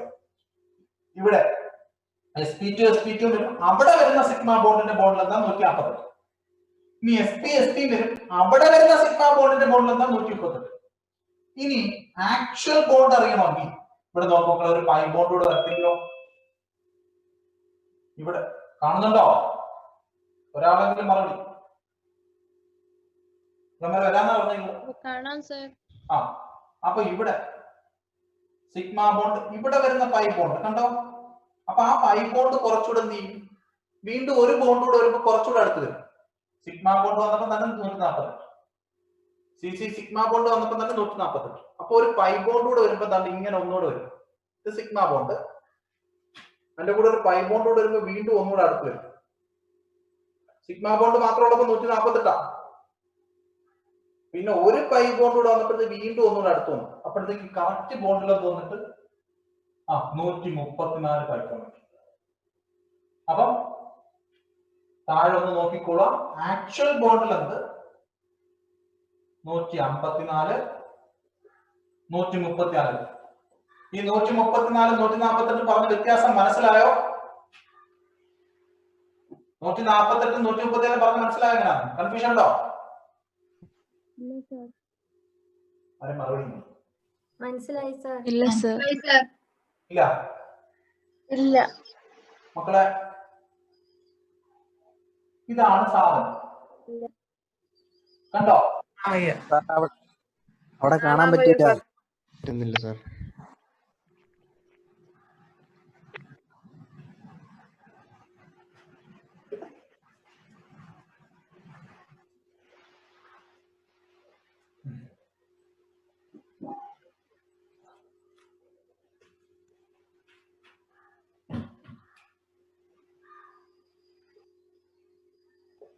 ഈ കാർബണും ഏത് ഹൈബ്രിഡൈസേഷനാണ്? sp3. രണ്ട് കാർബൺ ഏത് ഹൈബ്രിഡൈസേഷനാ? sp3. അങ്ങനെ ആകുമ്പോൾ ഇവിടെ സിഗ്മ ബോണ്ട് മാത്രമേ ഉള്ളൂ. കാർബൺ സിഗ്മ ബോണ്ട് മാത്രമേ ഉള്ളൂ. ആ കാർബൺ സിഗ്മ ബോണ്ടിന്റെ ബോണ്ടിൽ എന്താണ്? 154 പൈക്കോമീറ്റർ. Is it okay? ഇത്രയും പറഞ്ഞ ക്ലിയർ ആയോ? ക്ലിയർ ആയി സർ. ക്ലിയർ ആയി സർ. കുറച്ചുകൂടെ വ്യക്തമായിട്ട് പറഞ്ഞ ആൽക്കൈൻ എന്ന് പറയുമ്പോൾ അവിടെ സിഗ്മ ബോണ്ട് മാത്രമേ ഉള്ളൂ. ആ സിഗ്മ ബോണ്ടിന്റെ ബോണ്ട് ലെങ്ത് 154 പൈക്കോമീറ്റർ. കാരണം അത്രേ ഉള്ളൂ, പെർസെന്റേജ് ഓഫ് എസ്കാരിറ്റി 25 ഉള്ളൂ. ആ 154 ആവാൻ ഒറ്റ കാരണമേ ഉള്ളൂ, എസ്കാരിറ്റി 25 ആയതുകൊണ്ട്. നിങ്ങൾക്ക് അറിയാൻ വയ്യാത്ത കാര്യം ഉണ്ടെങ്കിൽ അത് പറയുക, ഒരു ബുദ്ധിമുട്ടും. ഞാൻ പറഞ്ഞല്ലോ 10 മണിക്കൂർ ഞാൻ എടുക്കത്തുള്ളൂ, അതിന് എന്ത് വന്നാലും. ഡബിൾ ബോണ്ട്, ഇത് തമ്മിലുള്ള വ്യത്യാസം എന്തുവാ? സിഗ്മ ബോണ്ട് കൂടാതെ അഡീഷണൽ ആയിട്ട് എന്ത് ബോണ്ട് കൂടെ വന്നു? പൈ ബോണ്ട് കൂടെ വന്നു. ഇത് തമ്മിലുള്ള വ്യത്യാസം ക്ലിയർ ആയോ? സിഗ്മ ബോണ്ട് കൂടാതെ അഡീഷണൽ ആയിട്ട് ഒരു പൈ ബോണ്ട് കൂടെ ഉണ്ട്. അപ്പൊ അങ്ങനെ വരുമ്പോ ഇവിടെയും എന്ത് ബോണ്ട് വരാം? സിഗ്മ ബോണ്ട് വരാം. ഇവിടെയും നിങ്ങൾക്ക് സിഗ്മ ബോണ്ട് കാണാം. അപ്പൊ ഈ സിഗ്മ ബോണ്ടിന്റെ ബോണ്ട് ലെങ്ത് നിങ്ങൾ ഇവിടെ പ്രതീക്ഷിക്കും. പക്ഷെ അതല്ല, ഇവിടുത്തെ ബോണ്ട് ലെങ്ത് 148 കണ്ടോ? കാരണം എസ്കാരിറ്റി കുറച്ചുകൂടി ഇവിടെ എന്ത് ചെയ്തു? കൂടി. ആ കൂടിയത് കാരണം ഡബിൾ ബോണ്ടിലെ സിഗ്മ ബോണ്ട് ലെങ്ത് കൂടി. ഡബിൾ ബോണ്ടിലെ സിഗ്മ ബോണ്ട് കണ്ടോ? തമ്മിലുള്ള വ്യത്യാസം ക്ലിയർ ആയോ? നേരത്തെ മനസ്സിലായില്ല എന്ന് പറഞ്ഞ ആളെന്ന് പറയാവോ? ഇപ്പൊ മനസ്സിലായോ? ഹലോ,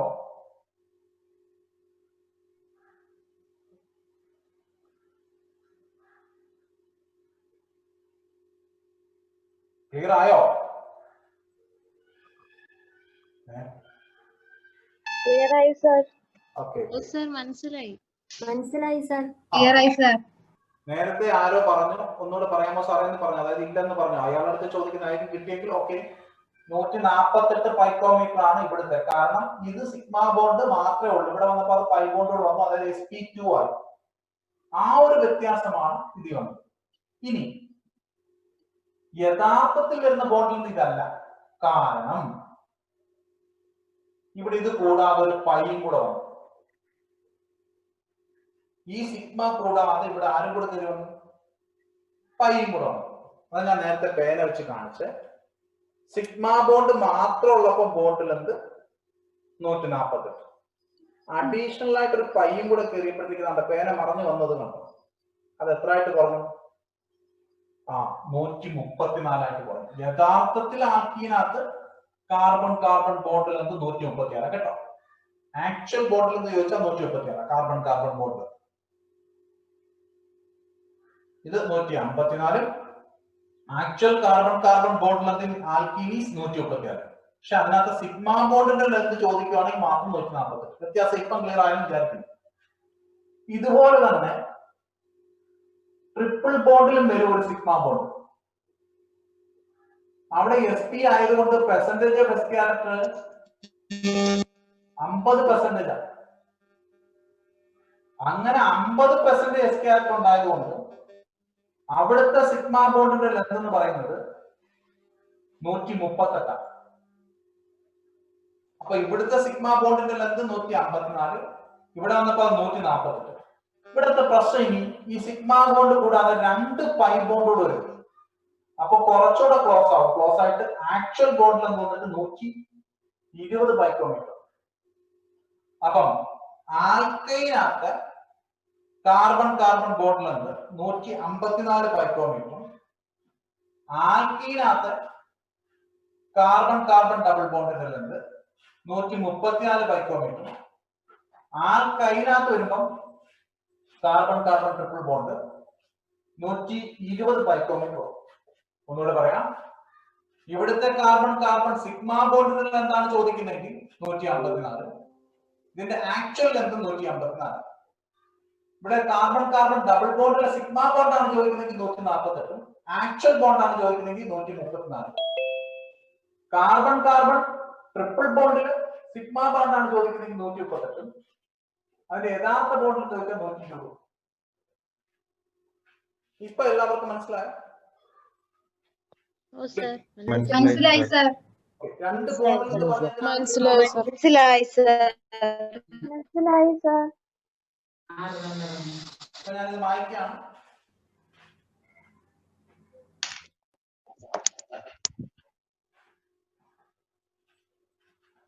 ഇനി ഹൈബ്രിഡൈസേഷൻ രണ്ടാമത്തെ ബോണ്ടിൽ നിന്ന് CH ബോണ്ട് കേട്ടോ.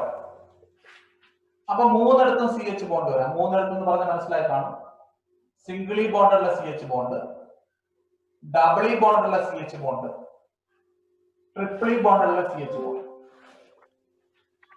ഞാനിപ്പോ നേരത്തെ പറഞ്ഞത് മൂന്ന്, ഞാനൊരു പോയിന്റ് കൺക്ലൂഡ് ചെയ്ത് വെക്കാം ലാസ്റ്റ്. ഇപ്പൊ മൂന്നിടത്ത് ഇനി ഉള്ളത് ഏതൊക്കെയാ? CH ബോണ്ടിൽ എന്താ? മൂന്നിടത്ത് CH ബോണ്ട്. ഇവിടെ വന്നിട്ട് sp3 ആകുമ്പോ CH ബോണ്ട് വന്നിട്ട് 111 പൈക്കോമീറ്റർ വരും. sp3 ആയതുകൊണ്ട് 111 പൈക്കോമീറ്റർ വരും. വലിയ വ്യത്യാസമൊന്നുമില്ല. ഇവിടെ വരുമ്പോൾ അത് 110 പൈക്കോമീറ്റർ ആവും. ഇവിടെ വന്നിട്ട് അത് 108 പൈക്കോമീറ്റർ. അപ്പൊ ബോണ്ട് ലെന്ത് സിമ്പിളി രണ്ട് പോയിന്റ് ഉണ്ട്. ആൽക്കീന്റെ ബോണ്ട് ലെന്ത്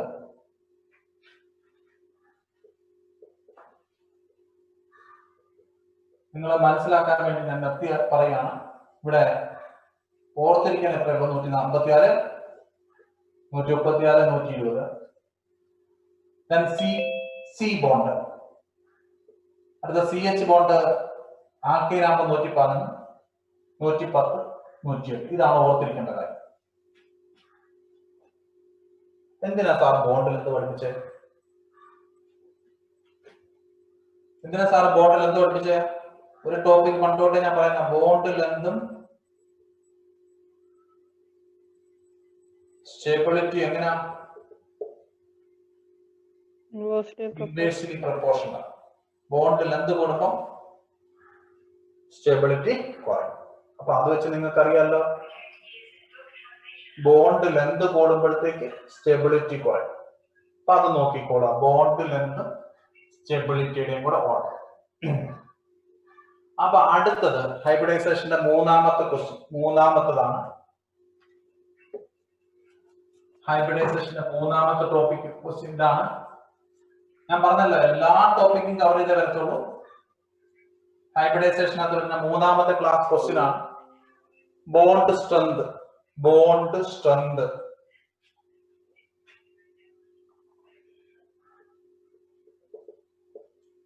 ഞാൻ വീണ്ടും പറഞ്ഞു. ഒന്ന് ആൽക്കൈൻ,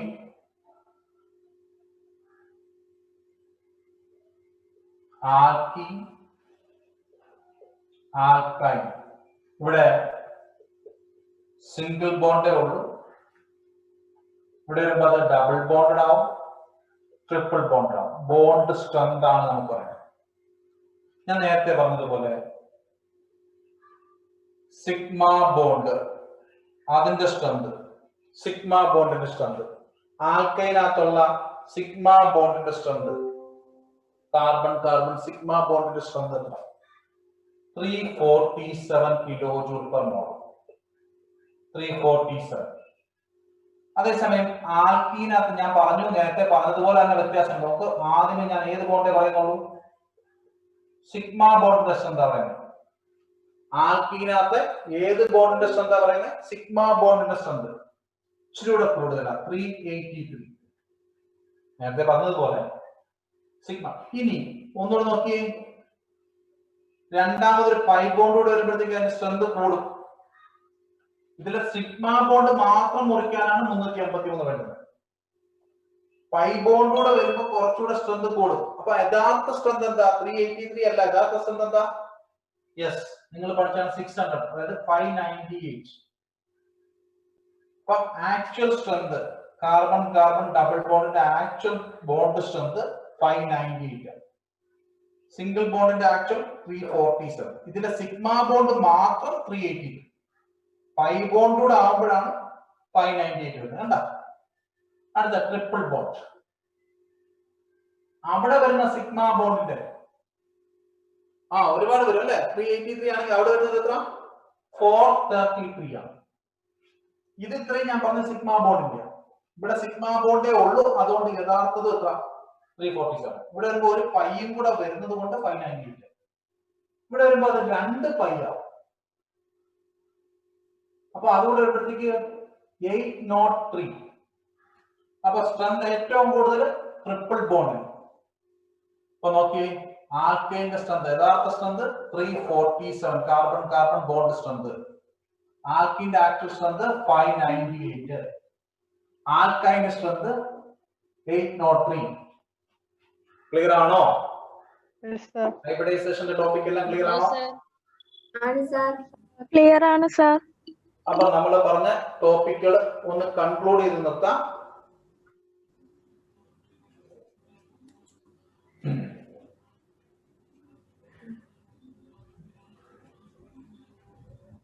ഞാൻ ഹൈബ്രിഡ് ടൈപ്സ് ഓഫ് ഹൈബ്രിഡൈസേഷൻ മാത്രം ഒന്ന് കൺക്ലൂഡ് ചെയ്യാണ്.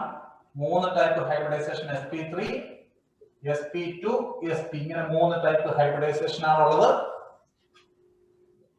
ഇവിടുത്തെ topic percentage of s character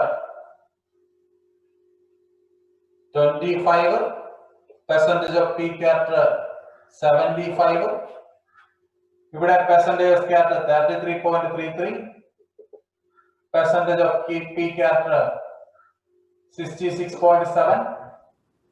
ഇവിടെ percentage 50, ഇവിടെയും percentage 50%. നെക്സ്റ്റ്, എസ് ക്യാരക്ടർ കൂടിയതുകൊണ്ട് ഇലക്ട്രോനെഗറ്റിവിറ്റി കുറയുന്നു, 2.5. ഇവിടെ എസ് ക്യാരക്ടർ അതിനേക്കാൾ കൂടുതൽ. സോ ഇലക്ട്രോനെഗറ്റിവിറ്റി സ്വല്പം കൂടി, 2.75 ആയി. ഇവിടെ എസ് ക്യാരക്ടർ ഒരുപാട് കൂടുതലാണ്, സോ ഇലക്ട്രോനെഗറ്റിവിറ്റി 3 ആയി. ഇനി ഇലക്ട്രോനെഗറ്റിവിറ്റി സ്വാധീനിക്കുന്ന ഫാക്ടറാണ് ബോണ്ട് ആംഗിൾ. ഇലക്ട്രോനെഗറ്റിവിറ്റി കുറയുമ്പോൾ ബോണ്ട് ആംഗിൾ 109 ഡിഗ്രി 28 മിനിറ്റ് ആണ്. ശ്രദ്ധിച്ചോ, ബോണ്ട് ആംഗിൾ ഇലക്ട്രോനെഗറ്റിവിറ്റി അത് നമുക്ക് പി ബ്ലോക്കിൽ ഒരുപാട് വേണ്ടുന്നത് കേട്ടോ. ബോണ്ട് ആംഗിൾ കുറയുന്നു, ഇലക്ട്രോനെഗറ്റിവിറ്റി കുറയുന്നു കണ്ടോ. അടുത്ത bond angle 120 degree, bond angle 180 degree. അപ്പൊ ഇലക്ട്രോനെഗറ്റിവിറ്റി ആണ് ബോണ്ട് ആംഗിളിനെ സ്വാധീനിക്കുന്നത്. ഇലക്ട്രോൺ എസ് ക്യാരക്ടർ കുറയുമ്പോൾ ഇലക്ട്രോനെഗറ്റിവിറ്റി കുറയും, ഹെൻസ് ബോണ്ട് ആംഗിൾ ഡിക്രീസ്. വ്യക്തമായിട്ട് പറഞ്ഞാൽ എസ് കുറയുമ്പോൾ ബോണ്ട് ആംഗിളും കുറയും. അടുത്ത പോയിന്റ്,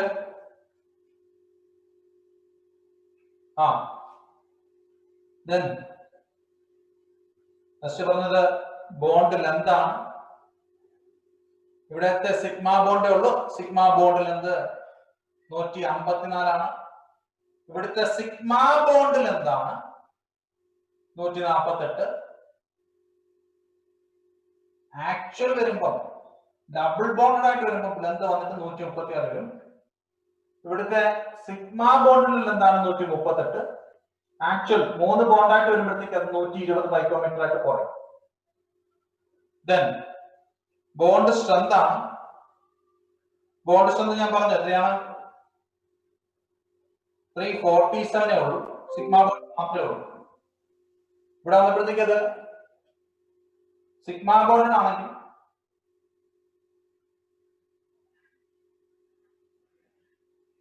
ഡബിൾ ബോണ്ട് വന്നപ്പോഴത്തേക്ക് അത്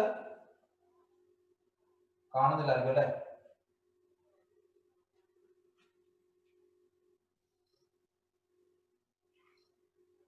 കാണുന്നുണ്ടോ? ഇല്ല സാർ. ഇത്രയും ക്ലിയർ ആണല്ലോ. അത്രയും കാണാം. ഇനി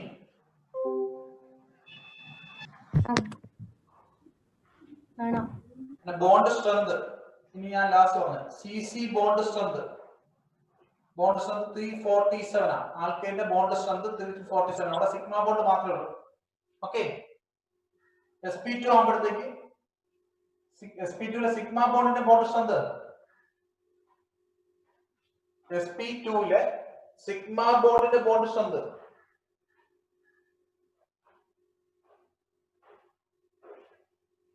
83. ആ അതങ്ങ് ഡബിൾ ബോണ്ട് ആകുമ്പോഴത്തേക്ക് 598 വരും. ഇനി sp സിഗ്മ ബോണ്ടിന്റെ ബോണ്ട് സ്ട്രെങ്ത് 433. 433 ആണ്. അതങ്ങ് ട്രിപ്പിൾ ബോണ്ട് ആകുമ്പോഴത്തേക്ക് എത്ര? 8. ഇത്രയാണ് ഞാൻ പറഞ്ഞ പോയിന്റുകൾ. ഇത്രയാണ് നമ്മുടെ പോയിന്റുകൾ. ഇനി ഒറ്റ പോയിന്റ് കൂടെ ഞാൻ മിസ്സായി പോയതാണ്, ഞാൻ അതുകൂടെ പറഞ്ഞ് നിർത്തുകയാണ്. ഹൈബ്രിഡൈസേഷന്റെ പോയിന്റുകൾ.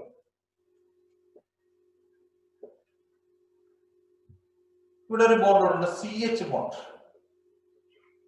ഇവിടെ ഉണ്ട് ആ CH ബോണ്ട്, ഇവിടെ ഉണ്ട് ആ CH ബോണ്ട്. അപ്പൊ ഇവിടുത്തെ CH ബോണ്ടിന്റെ സ്ട്രെങ്ത്, ആൽക്കൈനിലെ CH ബോണ്ടിന്റെ സ്ട്രെങ്ത് നിങ്ങൾക്ക് എല്ലാവർക്കും അറിയാം, എപ്പോഴും അറിയാം, 435. ആൽക്കൈനിലെ CH ബോണ്ട് സ്ട്രെങ്ത് എത്ര? 435. ഇതാകുമ്പോ ആൽക്കീൻ ആകുമ്പോഴത്തേക്ക് 443 വരും, കുറച്ചു കുറവ് ആൽക്കൈനിലെ ബോണ്ട് സ്ട്രെങ്ത്. ഇത് ആൽക്കൈൻ ആകുമ്പോൾ 507. അപ്പൊ ഈ രണ്ട് സ്ട്രെങ്ത് ഓർത്തിരിക്കുക.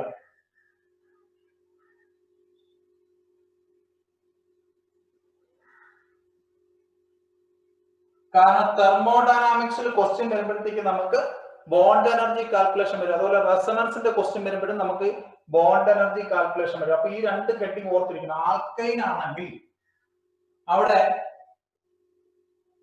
ഇങ്ങനെ വന്നു കഴിഞ്ഞാൽ ബോണ്ട് സ്ട്രെങ്ത് കാൽക്കുലേറ്റ് ചെയ്യണം. അപ്പൊ CH ബോണ്ടിന്റെ സ്ട്രെങ്ത് എന്താണ്? CHന്റെ ആൽക്കൈനിലെ CH bond strength 435, CC bond 347. കണ്ട? ഇനി ആൽക്കൈൻ ആകുമ്പോഴത്തേക്ക്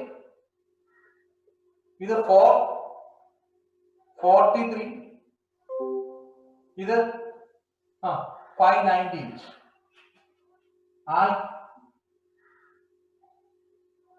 ഇത് 507, ഇത് 803. ക്ലിയർ ആയോ?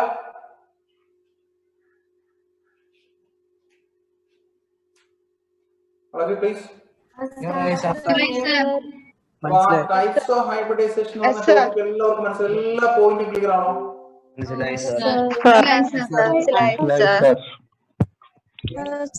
മനസ്സിലാവല്ലോ? ഓക്കെ. മനസ്സിലാവാത്തവരുണ്ടെങ്കിൽ അവർ മാത്രം റിപ്ലൈ ചെയ്യാം.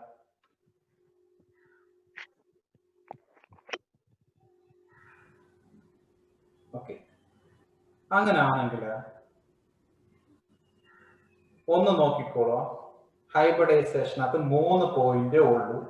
അത് ജസ്റ്റ് ഒരു കോളത്തിലോട്ട് നോക്കി. ഇങ്ങനെ നമ്മൾ ചെറിയ പോയിന്റുകൾ മനസ്സിലാക്കിയത് ഞാൻ പറഞ്ഞു. ഇപ്പോഴല്ല, തെർമോഡൈനാമിക്സ് പഠിക്കുമ്പോഴാണ് നിങ്ങൾക്ക് റിപ്പീറ്റ് ചെയ്തവർക്ക് മനസ്സിലാവും. തെർമോഡൈനാമിക്സിലെ ബോണ്ട് എന്താൽപ്പി കാൽക്കുലേറ്റ് ചെയ്യുമ്പോൾ ഇത് വേണമെന്നുള്ളത് അല്ലെ? കഴിഞ്ഞ റിപ്പീറ്റുകാർക്ക് മനസ്സിലാവത്തില്ലേ? കഴിഞ്ഞ റിപ്പീറ്റുകാർക്ക് കിട്ടും. കാരണം നമുക്ക് ബോണ്ട് എന്താൽപ്പി കാൽക്കുലേറ്റ് ചെയ്യണമെങ്കിൽ CH ബോണ്ടിന്റെ എനർജി, CC ബോണ്ടിന്റെ എനർജി വേണം. അങ്ങനെയാണെങ്കിൽ എന്ത് ചെയ്യാൻ പറ്റത്തുള്ളൂ? കണക്ട് ചെയ്യാൻ പറ്റത്തുള്ളൂ. അപ്പൊ ഇപ്പോഴേ മനസ്സിലാക്കിയിരുന്നാൽ നമുക്ക് വലിയ ബുദ്ധിമുട്ടില്ല. ടൈപ്സ് ഓഫ് ഹൈബ്രിഡൈസേഷനകത്ത് 1 S character, 2 bond length, bond strength. ഈ 3 കാര്യങ്ങളാണ് ടൈപ്പ് ഓഫ് ഹൈബ്രിഡൈസേഷനകത്ത് വേണ്ടുന്നത്. ബോണ്ട് S ക്യാരക്ടർ അറിയാം, ബോണ്ട് ലെങ്ത് ഒന്നുകൂടെ ശ്രദ്ധിച്ചോ. 3 സിഗ്മ ബോണ്ട് സെപ്പറേറ്റ് ആയിട്ട് ബോണ്ട് ലെങ്ത് പഠിക്കണം. കൂടാതെ ഈ സിഗ്മ ബോണ്ടിന്റെ കൂടെ ഡബിൾ ബോണ്ട് വരുമ്പോൾ സ്ട്രെങ്തും പഠിക്കണം, ട്രിപ്പിൾ ബോണ്ട് വരുമ്പോൾ സ്ട്രെങ്തും പഠിക്കണം. 3 പഠിക്കണം. അടുത്തതെന്താ? Bond strength, bond angle. Bond സ്ട്രെങ്തിൽ CC ബോണ്ടിന്റെ സ്ട്രെങ്ത് പഠിക്കണം. അതും സിഗ്മ ബോണ്ടിന്റെ സ്ട്രെങ്ത് വേറെ പഠിക്കണം. ഡബിൾ ബോണ്ട്, ട്രിപ്പിൾ ബോണ്ട് വരുമ്പോൾ സ്ട്രെങ്തിന്റെ വേരിയേഷൻ പഠിക്കണം. ദെൻ CH ബോണ്ട് സ്ട്രെങ്ത് പഠിക്കണം. ഇത്രയും കാര്യങ്ങൾ ഒരു ബോക്സിനകത്തിട്ട് അങ്ങ് പഠിച്ചോളാം. ടൈപ്സ് ഓഫ് ഹൈബ്രിഡൈസേഷൻ അവിടെ തീർന്നു. ഇനി അതിൽ നിന്ന് വന്ന ക്വസ്റ്റ്യൻ എന്താ? ടൈപ്സ് ഓഫ് ഹൈബ്രിഡൈസേഷനിൽ നിന്ന് വന്ന ക്വസ്റ്റ്യൻ എന്താ?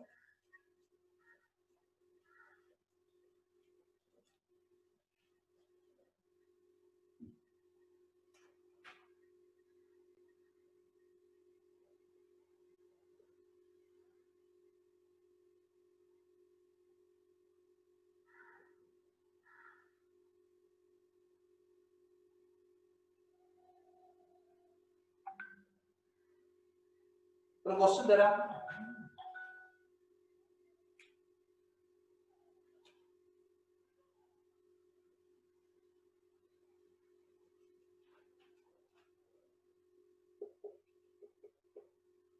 ഇത് മാത്രമല്ല, ഒരുപാട് കൺഫ്യൂഷൻ. ഇത് C1 C2. അപ്പൊ C1 C2ന്റെ പെർസെന്റേജ് ഓഫ് സ്കാറ്റർ പറയാൻ പറയും. ഒരു കോമ്പൗണ്ടിൽ C1 C2 percentage of scatter. Question മനസ്സിലായോ? ഒരു കോമ്പൗണ്ട് തരുന്നു. This is the compound. Calculate the percentage scatter of C1 C2. Calculate the percentage scatter of C1 C2.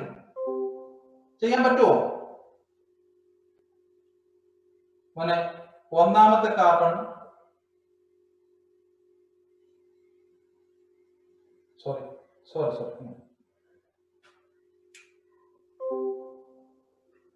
ക്വസ്റ്റ്യനകത്ത് ചെറിയ mistake വന്നു. ഞാൻ സ്വന്തമായിട്ട് എഴുതിയ ക്വസ്റ്റ്യൻ ആയതുകൊണ്ട് വെപ്രാളം കൊണ്ട് പറ്റിയതാണ്. ഞാൻ ഉദ്ദേശിച്ചത്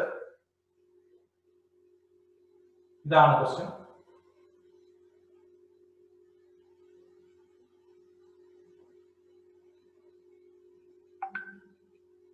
എല്ലാവർക്കും കിട്ടിയെന്ന് തോന്നുന്നു. ഇതിലെ ഒന്നാമത്തെ കാർബൺ രണ്ടാമത്തെ കാർബണിന് ഇടയ്ക്കുള്ള പെർസെന്റേജ് ഓഫ് സ്കാറ്റർ ചോദിച്ചു. പെർസെന്റേജ് ഓഫ് സ്കാറ്റർ പറയാമോ?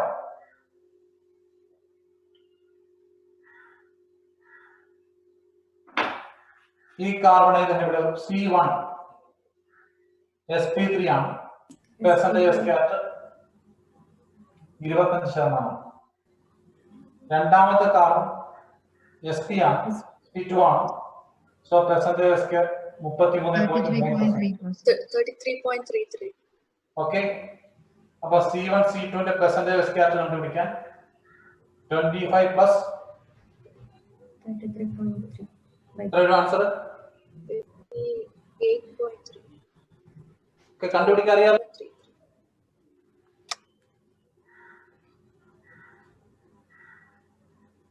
ചെയ്യാൻ പറ്റുമോ? ഞാൻ ഒരു ക്വസ്റ്റ്യൻ തരാം. ഞാൻ പറയുന്ന ആള് ഇതിനകത്ത് ഉണ്ടോന്ന് എനിക്കറിയത്തില്ല, ഞാൻ നോക്കിയില്ല.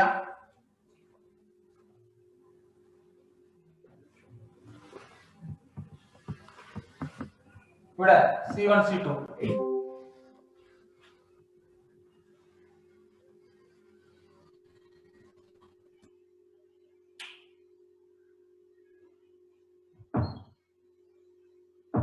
ഗൗരി കൃഷ്ണ,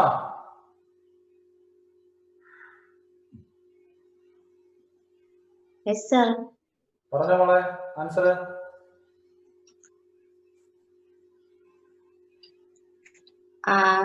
C2 എന്ന് പറയുന്നത് sp ഹൈബ്രിഡൈസ്ഡ് ആണ്.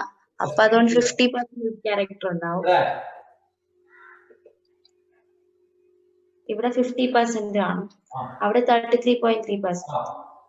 അല്ല, ഇത് sp3 ആയിട്ട് 25%. ആൻസർ 37.5%. Okay, very good.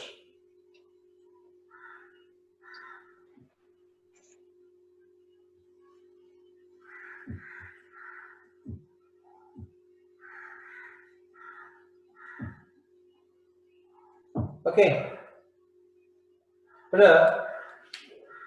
നമുക്ക് ആ ടൈപ്സ് ഓഫ് ഹൈബ്രിഡൈസേഷൻ നമുക്ക് അതിൽ നിന്ന് വരുന്ന ക്വസ്റ്റ്യൻസ് എല്ലാം ക്ലിയർ ആണ്. ഒന്നുകൂടെ ജസ്റ്റ് നിങ്ങളുടെ ആ ബോക്സിനകത്ത് നോക്കിയിട്ട് എഴുതിയിട്ടുള്ള മറന്നു പോകരുത്. ബോണ്ട് സ്ട്രെങ്ത്, ബോണ്ട് എനർജി ഒന്നും മറന്നു പോകരുത്. കൃത്യമായിട്ട് മനസ്സിലാക്കി വേണം ചെയ്യാനായിട്ട്. ഒരു ഡൗട്ടും വരരുത് അവിടെ. Then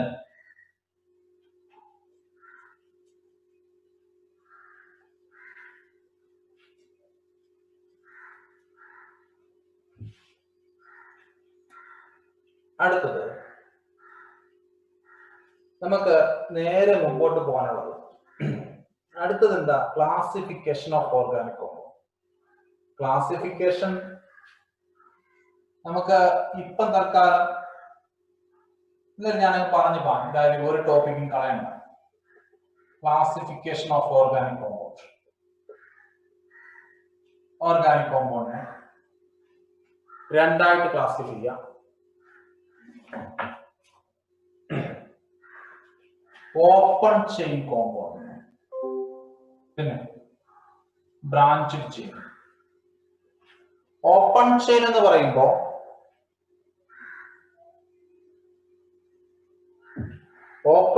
പറയുമ്പോഴത്തേക്ക് അസൈക്ലിക് കോമ്പൗണ്ട് എന്ന് വിളിക്കാം. Cyclic compound. Open chain is acyclic compound. Open chain of branch അല്ലെങ്കിൽ ബ്രാഞ്ച് വേണ്ട നമുക്ക് സൈക്ലിക് എന്നാണ്. Acyclic cyclic classification. Organic compound രണ്ടായിട്ട് ക്ലാസിഫൈ ചെയ്യാം, അസൈക്ലിക്കും സൈക്ലിക് കോമ്പൗണ്ട്. സൈക്ലിക് കോമ്പൗണ്ട് ഹോമോസൈക്ലിക്കും പിന്നെ ഹെറ്ററോസൈക്ലിക്കും. ഹോമോസൈക്ലിക്കും ഹെറ്ററോസൈക്ലിക്കും.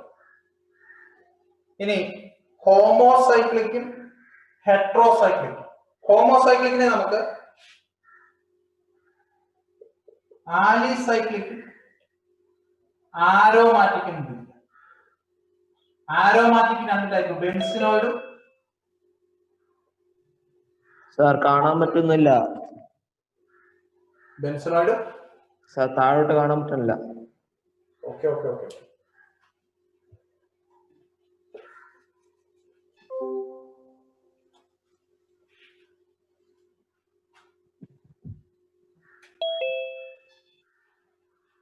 ഒന്ന് ഓർഗാനിക് കോമ്പൗണ്ട് രണ്ടായിട്ട് ക്ലാസിഫൈ ചെയ്യാം. First one open chain.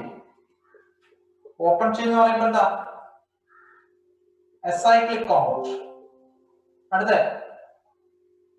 Cyclic, അത് രണ്ടായിട്ട് ഹോമോസൈക്ലിക്കും ഹെറ്ററോസൈക്ലിക്കും. ഹോമോസൈക്ലിക്കിനകത്ത് ആലിസൈക്ലിക്കും ആരോമാറ്റിക്.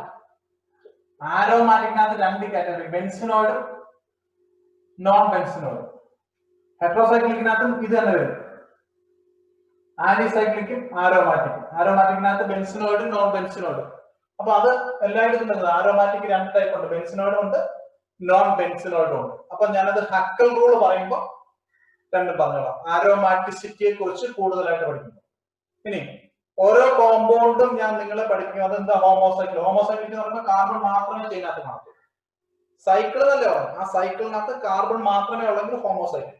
ഹെറ്ററോ ആകുമ്പോൾ കാർബൺ കൂടാതെ നൈട്രജനോ ഓക്സിജനോ സൾഫറോ അങ്ങനെ ഏതെങ്കിലുമൊക്കെ എലമെന്റ് വരുവാണെങ്കിൽ സൈക്കിൾ എന്ന് പറയുമ്പോൾ ഇങ്ങനെയൊക്കെയുള്ള കോമ്പൗണ്ട്. ആ സൈക്കിളില് കാർബൺ ചെയിൻ മാത്രമേ ഉള്ളെങ്കിൽ ഹോമോസൈക്കിൾക്ക്. കാർബൺ ചെയിൻ കൂടാതെ വേറെ വല്ല എലമെന്റ് വരുവാണെങ്കിൽ ഹെറ്ററോസൈക്ലിക്ക്. അത് ആലിസൈക്ലിക്കും ഉണ്ട് ആരോമാറ്റിക്കും ഉണ്ട്. ആരോമാറ്റിക്കിനകത്ത് ബെൻസിനോയിഡും വരും, നോൺ ബെൻസിനോയിഡ് കാറ്റഗറി. ബെൻസിനോയിഡ് എന്താ, നോൺ ബെൻസിനോയിഡ് എന്താ, ആരോമാറ്റിക് കോമ്പൗണ്ട് എന്താണെന്നുള്ളത് ആരോമാറ്റിസിറ്റി ഡിസ്കസ് ചെയ്യുമ്പോൾ പറയും. അപ്പൊ ഞാൻ ഇതും കൊണ്ടിരിക്കുന്നില്ല, കാരണം നമുക്ക് നീറ്റ് അടുത്തിരിക്കുകയാണ്. അതുകൊണ്ട് നമ്മൾ ക്ലാസിഫിക്കേഷൻ കൊണ്ടൊന്നും ഇരിക്കുന്നില്ല. ഞാൻ ടൈപ്പ് ഓഫ് ഹൈബ്രിഡൈസേഷൻ പറഞ്ഞപ്പോൾ ഞാൻ പറഞ്ഞില്ലേ കുറെ പോയിന്റുകളാണ് നമുക്ക് വേണ്ടത്. അപ്പൊ അതുപോലെ തന്നെ ഇനി നമുക്ക് മെയിൻ മുമ്പോട്ട് പോകുമ്പോൾ നമുക്ക് വേണ്ടുന്നത് ഐസോമേഴ്സ്. അല്ലെ, ക്വസ്റ്റ്യൻ വരുന്ന ടോപ്പിക്ക് മാത്രമേ മുമ്പോട്ട് കൊണ്ടുപോകുന്നുള്ളൂ. അത് ഇപ്പോഴത്തെ റിപ്പീറ്റ് ചെയ്യാൻ ശ്രദ്ധിക്കുക. നീറ്റിന് ക്വസ്റ്റ്യൻ വരുന്നത് അത് പ്രയോജനം ചെയ്യുന്ന രീതിയിൽ ക്രാഷ് ചെയ്യാൻ ശ്രദ്ധിക്കുക. അത് ആ രീതിയിലാണ് പോകുന്നത്, ഡീറ്റെയിൽഡ് ആയിട്ടുള്ള ഡിസ്കഷൻ അല്ല. അതുകൊണ്ട് ടോപ്പിക്കുകൾ ഇനി വരുന്ന ടോപ്പിക്കിൽ മെയിൻ ടോപ്പിക്ക് നിങ്ങൾക്കറിയാം, പുസ്തകത്തിൽ കാണുന്ന സ്ട്രക്ചറൽ റെപ്രസെന്റേഷൻ ആണ്. അത് ഞാൻ ഇവിടെ നിൽക്കുന്നില്ല. സ്ട്രക്ചറൽ റെപ്രസെന്റേഷൻ നിന്നിട്ട് കാര്യമില്ല, കാരണം നീറ്റും ചോദിക്കത്തില്ല. അടുത്ത ടോപ്പിക് ഐസോമേഴ്സ് വേണം, ഫങ്ഷണൽ ഗ്രൂപ്പ് വേണം, ഹോമോലോഗ സീരീസ് വേണം, നീറ്റിന് വേണം, ഇമ്പോർട്ടന്റാ. ദെൻ അത് കഴിഞ്ഞിട്ട് വരുന്ന ടോപ്പിക്ക്, യെസ്, അതാണ് വളരെ വളരെ ഇമ്പോർട്ടന്റ് ആയ ടോപ്പിക്. എല്ലാവർക്കും അറിയാം, നിങ്ങൾക്ക് അറിയാം. ഏതാ? Mechanism, reaction mechanism. പിന്നെ നെയ്മിങ്. അപ്പൊ നെയ്മിങ് അതിനകത്ത് അറിയാൻ വയ്യാത്തത് നിങ്ങൾക്കറിയാം ഏതൊക്കെയാ? ഒരുപാട് നെയ്മിങ് നമുക്ക് ക്വസ്റ്റ്യൻ വരുമ്പോൾ അതിനകത്ത് കൺഫ്യൂഷൻ ഉള്ള നെയിം, അത് നമുക്ക് കൂടുതൽ അതായത് ഇതുവരെ ചോദിച്ചത് കൺഫ്യൂഷൻ വരുന്ന നെയിം മാത്രം നമുക്ക് ഡിസ്കസ് ചെയ്ത് പോകാം. റോളൊന്നും പഠിച്ച് അങ്ങനെ പോകാൻ പറ്റത്തില്ല. അപ്പോഴ് അതുകൊണ്ട് നെയിമിങ്ങിൽ നമ്മൾ ക്വസ്റ്റ്യൻസ് ഡിസ്കസ് ചെയ്യുമ്പോൾ അതിനകത്ത് ഡൗട്ട് ഉള്ളത് മാത്രം നമുക്ക് പറയാം. ഓക്കെ, ബൈസൈക്കിൾ അല്ലെങ്കിൽ ട്രൈസൈക്കിൾ അങ്ങനെയുള്ള കോമ്പോ അതൊക്കെയാണ് നമ്മൾ ഡിസ്കസ് ചെയ്യുന്നത്. ഇപ്പൊ നമുക്ക് അങ്ങനെയുള്ള കുറച്ച് നെയിം ചെയ്യാം ഇപ്പൊ. ഓക്കെ, അപ്പൊ ആദ്യമേ നമുക്ക് ഐസോമർസം പഠിച്ചിട്ട് നെയിമിങ്ങിലോട്ട് പോകും. ഐസോമർസ് അത് വേണം, ഇമ്പോർട്ടന്റ് ആണ് കേട്ടോ. ഐസോമർസ്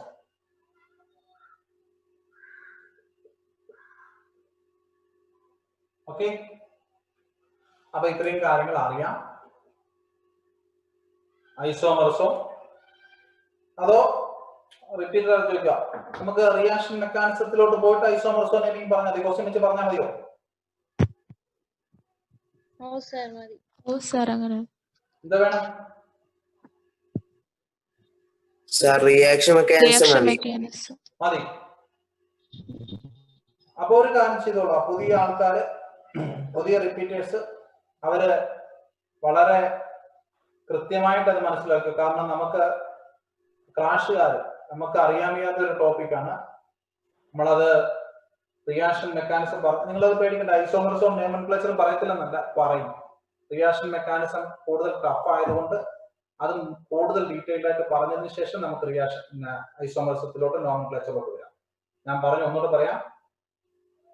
ഈ സം ബേസിക് പ്രിൻസിപ്പിളിനകത്തുള്ള ഹെഡിങ് ഏതൊക്കെയാ? ഒന്ന് ഹൈബ്രിഡൈസേഷൻ, 2 ഐസോമർസമാണ്, 3 നോമെൻക്ലേച്ചർ ആണ്, 4 റിയാക്ഷൻ മെക്കാനിസം ആണ്.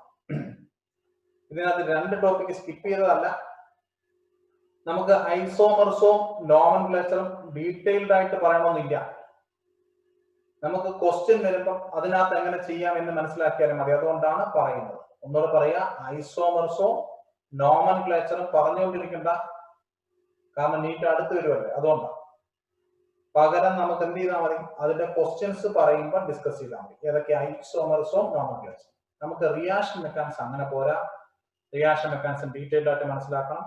അപ്പൊ റിയാക്ഷൻ മെക്കാനിസത്തിലേക്ക് പോവാണ്, ശ്രദ്ധിച്ചു. ഇതുവരെ പറഞ്ഞത് ഒന്നും വിട്ടുകളയാതെ റിയാക്ഷൻ മെക്കാനിസത്തിലേക്ക് നോക്കുക.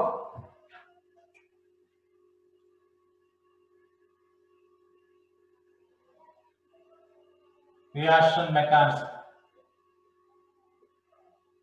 മക്കളെ, ഒരു റിയാക്ഷന്റെ മെക്കാനിസം എന്ന് പറഞ്ഞാൽ, റിയാക്ഷൻ എന്ന് പറയുമ്പോൾ organic reaction, especially what is organic reaction? Organic reaction എന്ന് പറഞ്ഞാൽ ഒരു ഫങ്ഷണൽ ഗ്രൂപ്പ് മാറിയിട്ട് പുതിയൊരു ഫങ്ഷണൽ ഗ്രൂപ്പ് ആവുന്നതിനെ വിളിക്കുന്നവരാണ് ഓർഗാനിക് റിയാക്ഷൻ. കാരണം ഓർഗാനിക് കോമ്പൗണ്ടില് 2 പാർട്ടാണ്. ഒരു ആക്റ്റീവ് പാർട്ടും ഒരു ഇനാക്റ്റീവ് പാർട്ടും. ഈ ആക്റ്റീവ് പാർട്ടാണ് ചെയിന്റെ സ്വഭാവം തീരുമാനിക്കുന്നത്. അതാണ് ഫങ്ഷണൽ ഗ്രൂപ്പ് എന്ന് പറയുന്നത്. ഒരു ഓർഗാനിക് കോമ്പൗണ്ടിലെ ഫങ്ഷണൽ ഗ്രൂപ്പാണ് ഓർഗാനിക് കോമ്പൗണ്ടിന്റെ സ്വഭാവം തീരുമാനിക്കുന്നത്. ആ ഫങ്ഷണൽ ഗ്രൂപ്പ് മാറി പുതിയൊരു ഫങ്ഷണൽ ഗ്രൂപ്പ് ആവുന്നതിനെ വിളിക്കുന്നവരാണ് reaction. Change of one functional group into another functional group is called organic reaction. Change of one functional group into another functional group is called organic reaction.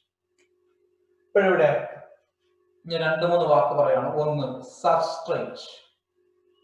Substrate എന്ന് പറഞ്ഞാൽ എപ്പോഴും ഒരു organic compound ആണ്. Substrate always organic compound. ആ organic കോമ്പൗണ്ടിന്റെ പ്രത്യേകത അതിന്റെ functional ഗ്രൂപ്പിന് മാറ്റം ആഗ്രഹിക്കുന്നുണ്ട്. അപ്പൊ മാറ്റം ആഗ്രഹിക്കുന്ന ഫങ്ഷണൽ ഗ്രൂപ്പുള്ള ഓർഗാനിക് കോമ്പൗണ്ടിനെ പറയുന്ന പേരാണ് substrate. Substrate is always organic compound. Substrate is always organic compound that undergoes decide change. അപ്പൊ ഒരു പ്രത്യേക മാറ്റം ആഗ്രഹിക്കുന്ന ഓർഗാനിക് കോമ്പൗണ്ടിനെ വിളിക്കുന്നവരാണ് സബ്സ്ട്രേറ്റ്. ആ സബ്സ്ട്രേറ്റിലോട്ട് അറ്റാക്കിംഗ് റിയേജന്റ് അറ്റാക്ക് ചെയ്ത് ആ സബ്സ്ട്രേറ്റിനെ ഇന്റർമീഡിയറ്റ് ആക്കും. ആ ഇന്റർമീഡിയറ്റ് പിന്നീട് പ്രോഡക്റ്റ് ആയിട്ട് മാറും. ഇതാണ് ഓർഗാനിക് റിയാക്ഷൻ. അപ്പൊ organic റിയാക്ഷനകത്ത് change of one functional group into another functional group. Simply we can say organic reactions are reaction here. Change of one functional group into another functional group. ഒരു functional group മാറിയിട്ട് അടുത്ത functional group ആവുന്നതിനെ പറയുന്ന പേരാണ് reaction. ഈ reaction നമുക്ക് പറയാനുള്ള ഒന്ന് substrate എന്ന് പറഞ്ഞാൽ organic compound that undergoes change ആഗ്രഹിക്കുന്ന ഓർഗാനിക് കോമ്പൗണ്ട് വിളിക്കുന്ന സബ്സ്ട്രേറ്റ്. ആ സബ്സ്ട്രേറ്റിലോട്ട് നമ്മൾ ഈ പറഞ്ഞ അറ്റാക്കിംഗ് റിയേജന്റ് അറ്റാക്ക് ചെയ്തിട്ട് സബ്സ്ട്രേറ്റിന് ഇന്റർമീഡിയറ്റ് ആണ്. ആ ഇന്റർമീഡിയറ്റ് ആണ് പിന്നീട് പ്രോഡക്റ്റ് ആയിട്ട് മാറുന്നത്. ഇതെങ്ങനെ മാറുന്നു എന്നുള്ളത് സീക്വൻഷ്യൽ ആയിട്ട്, സ്റ്റെപ്പ് ബൈ സ്റ്റെപ്പ് ആയിട്ട്, ഓരോ സ്റ്റെപ്പിലും എല്ലാ ഡീറ്റെയിൽസും വരുത്ത രീതിയിൽ അറേഞ്ച് ചെയ്ത് എഴുതുവാണെങ്കിൽ അതിനെ പറയുന്ന പേരാണ് റിയാക്ഷൻ മെക്കാനിസം. ആ മെക്കാനിസത്തിൽ നോക്കി സ്റ്റെപ്പ് ബൈ സ്റ്റെപ്പ് ഓരോ സ്റ്റെപ്പിലും നോക്കിയിട്ട് നമുക്ക് അതിന്റെ kinetics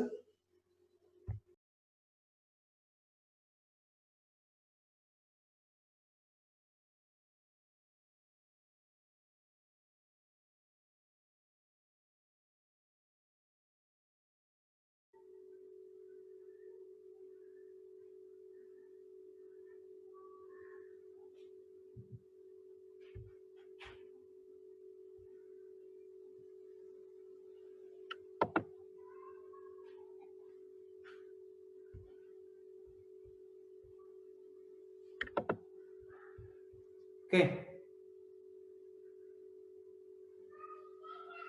Love you please. Okay. Okay, sir. Okay ആണോ?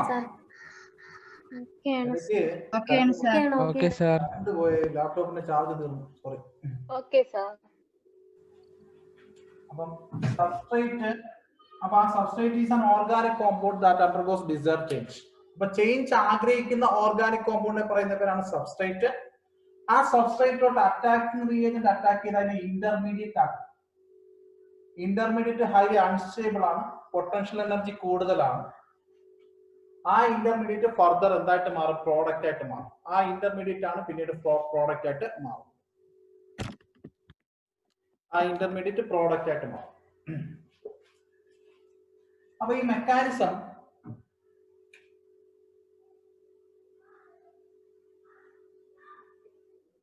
രണ്ട് രീതിയിലാണ് പറയുന്നത്. ഒന്ന് കോൺക്രീറ്റ് മെക്കാനിസവും രണ്ട് non concrete mechanism. Concrete mechanism എന്ന് പറയുമ്പോൾ അത് സ്റ്റെപ്പ് ബൈ സ്റ്റെപ്പ് റിയാക്ഷന്റെ മെക്കാനിസം ആണ്. സ്റ്റെപ്പ് ബൈ സ്റ്റെപ്പ് റിയാക്ഷന്റെ മെക്കാനിസം ആണ് concrete mechanism. Non concrete mechanism എന്ന് പറയുമ്പോൾ അവിടെ എലമെന്ററി റിയാക്ഷൻ ആയിരിക്കും, ഒറ്റ സ്റ്റെപ്പ് റിയാക്ഷൻ ആയിരിക്കും. ഇവിടുത്തെ പ്രത്യേകത സബ്സ്ട്രേറ്റ് അതിലോട്ട് അറ്റാക്കിംഗ് റിയേജന്റ് അറ്റാക്ക് ചെയ്യും, അത് നേരെ അങ്ങ് ഇന്റർമീഡിയറ്റ് ആവും, ഇന്റർമീഡിയറ്റ് പിന്നീട് പ്രോഡക്റ്റ് ആയിട്ട് മാറും. അല്ലെങ്കിൽ ഇവിടെ ഇന്റർമീഡിയറ്റ് ഇല്ലെന്ന് പഠിച്ചു. സബ്സ്ട്രേറ്റ് അതിനകത്തോട്ട് അറ്റാക്കിംഗ് റിയേജന്റ് അറ്റാക്ക് ചെയ്യുമ്പോഴത്തേക്ക് ആക്ടിവേറ്റഡ് കോംപ്ലക്സ് ആവും, ആ ആക്ടിവേറ്റഡ് കോംപ്ലക്സ് പ്രോഡക്റ്റ് ആവും. ഇതാണ് elementary reaction. Concrete mechanism non concreted ആയിട്ടുള്ള മെക്കാനിസം ആണ്. സ്റ്റെപ്പ് ബൈ സ്റ്റെപ്പ് ആയിട്ട്, സ്റ്റെപ്പ് ബൈ സ്റ്റെപ്പ് എന്ന് പറയുമ്പോഴത്തേക്ക് ആദ്യമേ സബ്സ്ട്രേറ്റിലോട്ട് അറ്റാക്കിംഗ് റിയേജന്റ് അറ്റാക്ക് ചെയ്യും, അപ്പൊ അത് ആക്ടിവേറ്റഡ് കോംപ്ലക്സ് ആവും. ഇത് ഫർദർ ഇന്റർമീഡിയറ്റ് ആവും, ഇന്റർമീഡിയറ്റ് പിന്നീട് പ്രോഡക്റ്റ് ആയിട്ട് മാറും. ആദ്യമേ ആക്ടിവേറ്റഡ് കോംപ്ലക്സ് എനർജി കൂടുതലാണ്, പൊട്ടൻഷ്യൽ എനർജി കൂടുതലാണ്. ആ ആക്ടിവേറ്റഡ് കോംപ്ലക്സ് പിന്നീട് ഇന്റർമീഡിയറ്റ് ആവും, ആ ഇന്റർമീഡിയറ്റ് പിന്നീട് പ്രോഡക്റ്റ് ആയിട്ട് മാറും.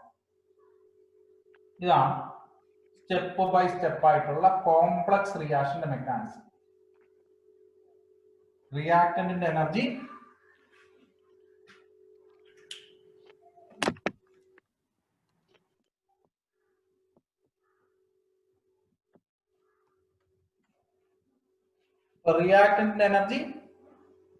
ഇവിടെയാണ്.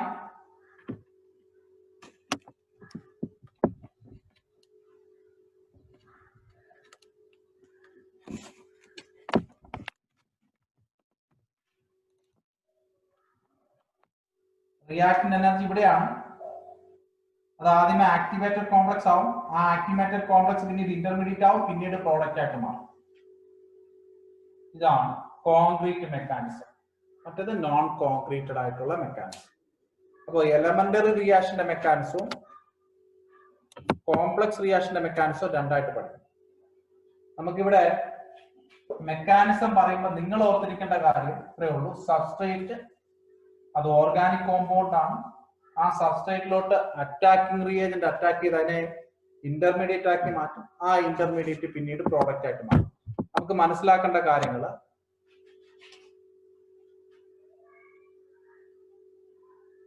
സബ്സ്ട്രേറ്റ് എന്താണ്? Always organic compound. സബ്സ്ട്രേറ്റ് എപ്പോഴും ഓർഗാനിക് കോമ്പൗണ്ട് ആയിരിക്കും.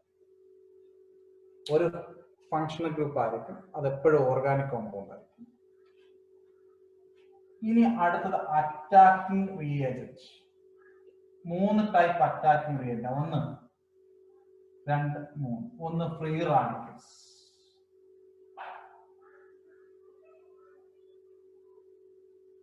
അത് നമ്മൾ ഇന്റർമീഡിയറ്റ് പറയുമ്പോൾ പഠിക്കാവുന്ന അറ്റാക്കിംഗ് റിയേജന്റും ആണ്. പക്ഷെ നമ്മൾ തൊട്ടടുത്ത ഇന്റർമീഡിയറ്റ് പറയുമ്പോൾ ഇത് പ്രത്യേകം പഠിക്കും കേട്ടോ, ഫ്രീ റാഡിക്കൽസ്. അടുത്ത അറ്റാക്കിംഗ് റിയേജന്റ് അടുത്തത് ഇലക്ട്രോഫൈൽ ആണ്. അടുത്തത് ന്യൂക്ലിയോഫൈൽ ആണ്. ഇപ്പൊ ഫ്രീ അറ്റാക്കിംഗ് റിയേജന്റ് ഏതൊക്കെയാ?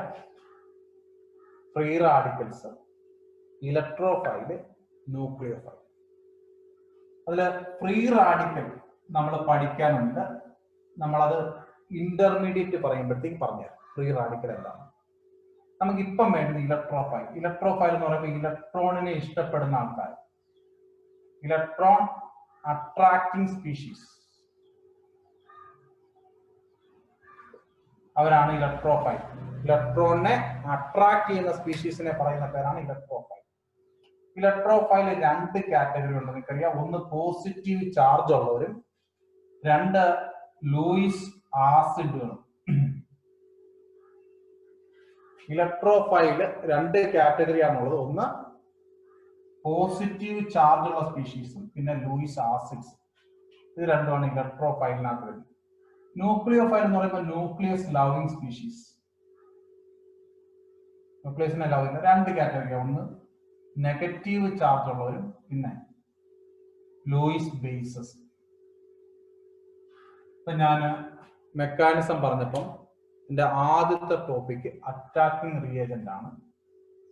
അറ്റാക്കിംഗ് റിയേജന്റ് 3 എണ്ണമാണ്: ഫ്രീ റാഡിക്കൽസ്, ഇലക്ട്രോഫൈല്, ന്യൂക്ലിയോഫൈൽ.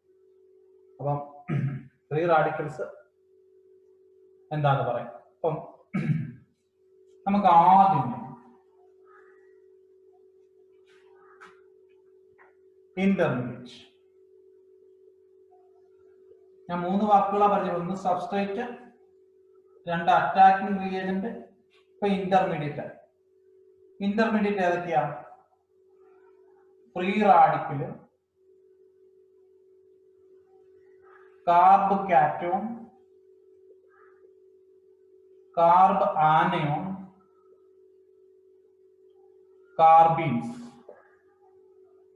ഇതൊക്കെയാണ് ഇന്റർമീഡിയറ്റ് ആയിട്ട് വരുന്നത്. അപ്പൊ ഇവരെയൊക്കെയാണ് നമുക്കിനി പഠിക്കാനുള്ളത്. മെക്കാനിസത്തിൽ നമുക്കിനി ഡിസ്കസ് ചെയ്യാനുള്ള ഇത്ര ടോപ്പിക്കുകളാണ്. അപ്പൊ നമുക്ക് മെക്കാനിസം ഒന്നുകൂടെ തുടങ്ങാം. മെക്കാനിസം എന്ന് പറഞ്ഞാൽ ഒരു റിയാക്ഷനെ സീക്വൻഷ്യലായിട്ട് സ്റ്റെപ്പ് ബൈ സ്റ്റെപ്പ് ആയിട്ട് എല്ലാ ഡീറ്റെയിൽസും വരുത്ത രീതിയിൽ സ്റ്റെപ്പ് ബൈ സ്റ്റെപ്പ് ആയിട്ട് എഴുതുവാണെങ്കിൽ അതിനെ പറയുന്ന പേരാണ് മെക്കാനിസം. കോൺക്രീറ്റഡ് മെക്കാനിസം ഉണ്ട്, നോൺ കോൺക്രീറ്റഡ് മെക്കാനിസം ഉണ്ട്. എലമെന്ററി റിയാക്ഷനും കോംപ്ലക്സ് റിയാക്ഷനും. കോംപ്ലക്സ് റിയാക്ഷന്റെ പ്രത്യേകത സബ്സ്ട്രേറ്റ് ആദ്യമേ ആക്ടിവേറ്റഡ് കോംപ്ലക്സ് ആവും. ആ ആക്ടിവേറ്റഡ് കോംപ്ലക്സ് ഫർദർ ഇന്റർമീഡിയറ്റ് ആവും. ഇന്റർമീഡിയറ്റ് പിന്നീട് പ്രോഡക്റ്റ് ആവും. കോംപ്ലക്സ് റിയാക്ഷന്റെ പ്രത്യേകത സബ്സ്ട്രേറ്റിലോട്ട് അറ്റാക്കിംഗ് റിയേജന്റ് അറ്റാക്ക് ചെയ്യുമ്പോൾ ആദ്യമേ അത് ആക്ടിവേറ്റഡ് കോംപ്ലക്സ് ആവും. ആ ആക്ടിവേറ്റഡ് കോംപ്ലക്സ് ഇന്റർമീഡിയറ്റ് ആവും. ഇന്റർമീഡിയറ്റ് ഫർദർ പ്രോഡക്റ്റ് ആയിട്ട് മാറും. ഇതാണ് കോംപ്ലക്സ് റിയാക്ഷനകത്ത് വരുന്നത്. ശ്രദ്ധിച്ചോളുക. എലമെന്ററി റിയാക്ഷനകത്ത് പ്രത്യേകത സബ്സ്ട്രേറ്റ് അറ്റാക്ക് ചെയ്യുന്നു. അറ്റാക്കിംഗ് റിയേജന്റ് അറ്റാക്ക് ചെയ്ത് അതിനെ ആക്ടിവേറ്റഡ് കോംപ്ലക്സ് ആവുന്നു, ആക്ടിവേറ്റഡ് കോംപ്ലക്സ് നേരെ പ്രോഡക്റ്റ് ആവുന്നു. അവിടെ ഇന്റർമീഡിയറ്റ് ഫോർമേഷൻ ഇല്ല എങ്കിൽ അത് എലമെന്ററി റിയാക്ഷനും, ഇന്റർമീഡിയറ്റ് ഫോം ചെയ്യുന്നെങ്കിൽ അത് കോംപ്ലക്സ് റിയാക്ഷനാണ്. അപ്പൊ മെക്കാനിസത്തിലേക്ക് പോവാണ്. ഫസ്റ്റ്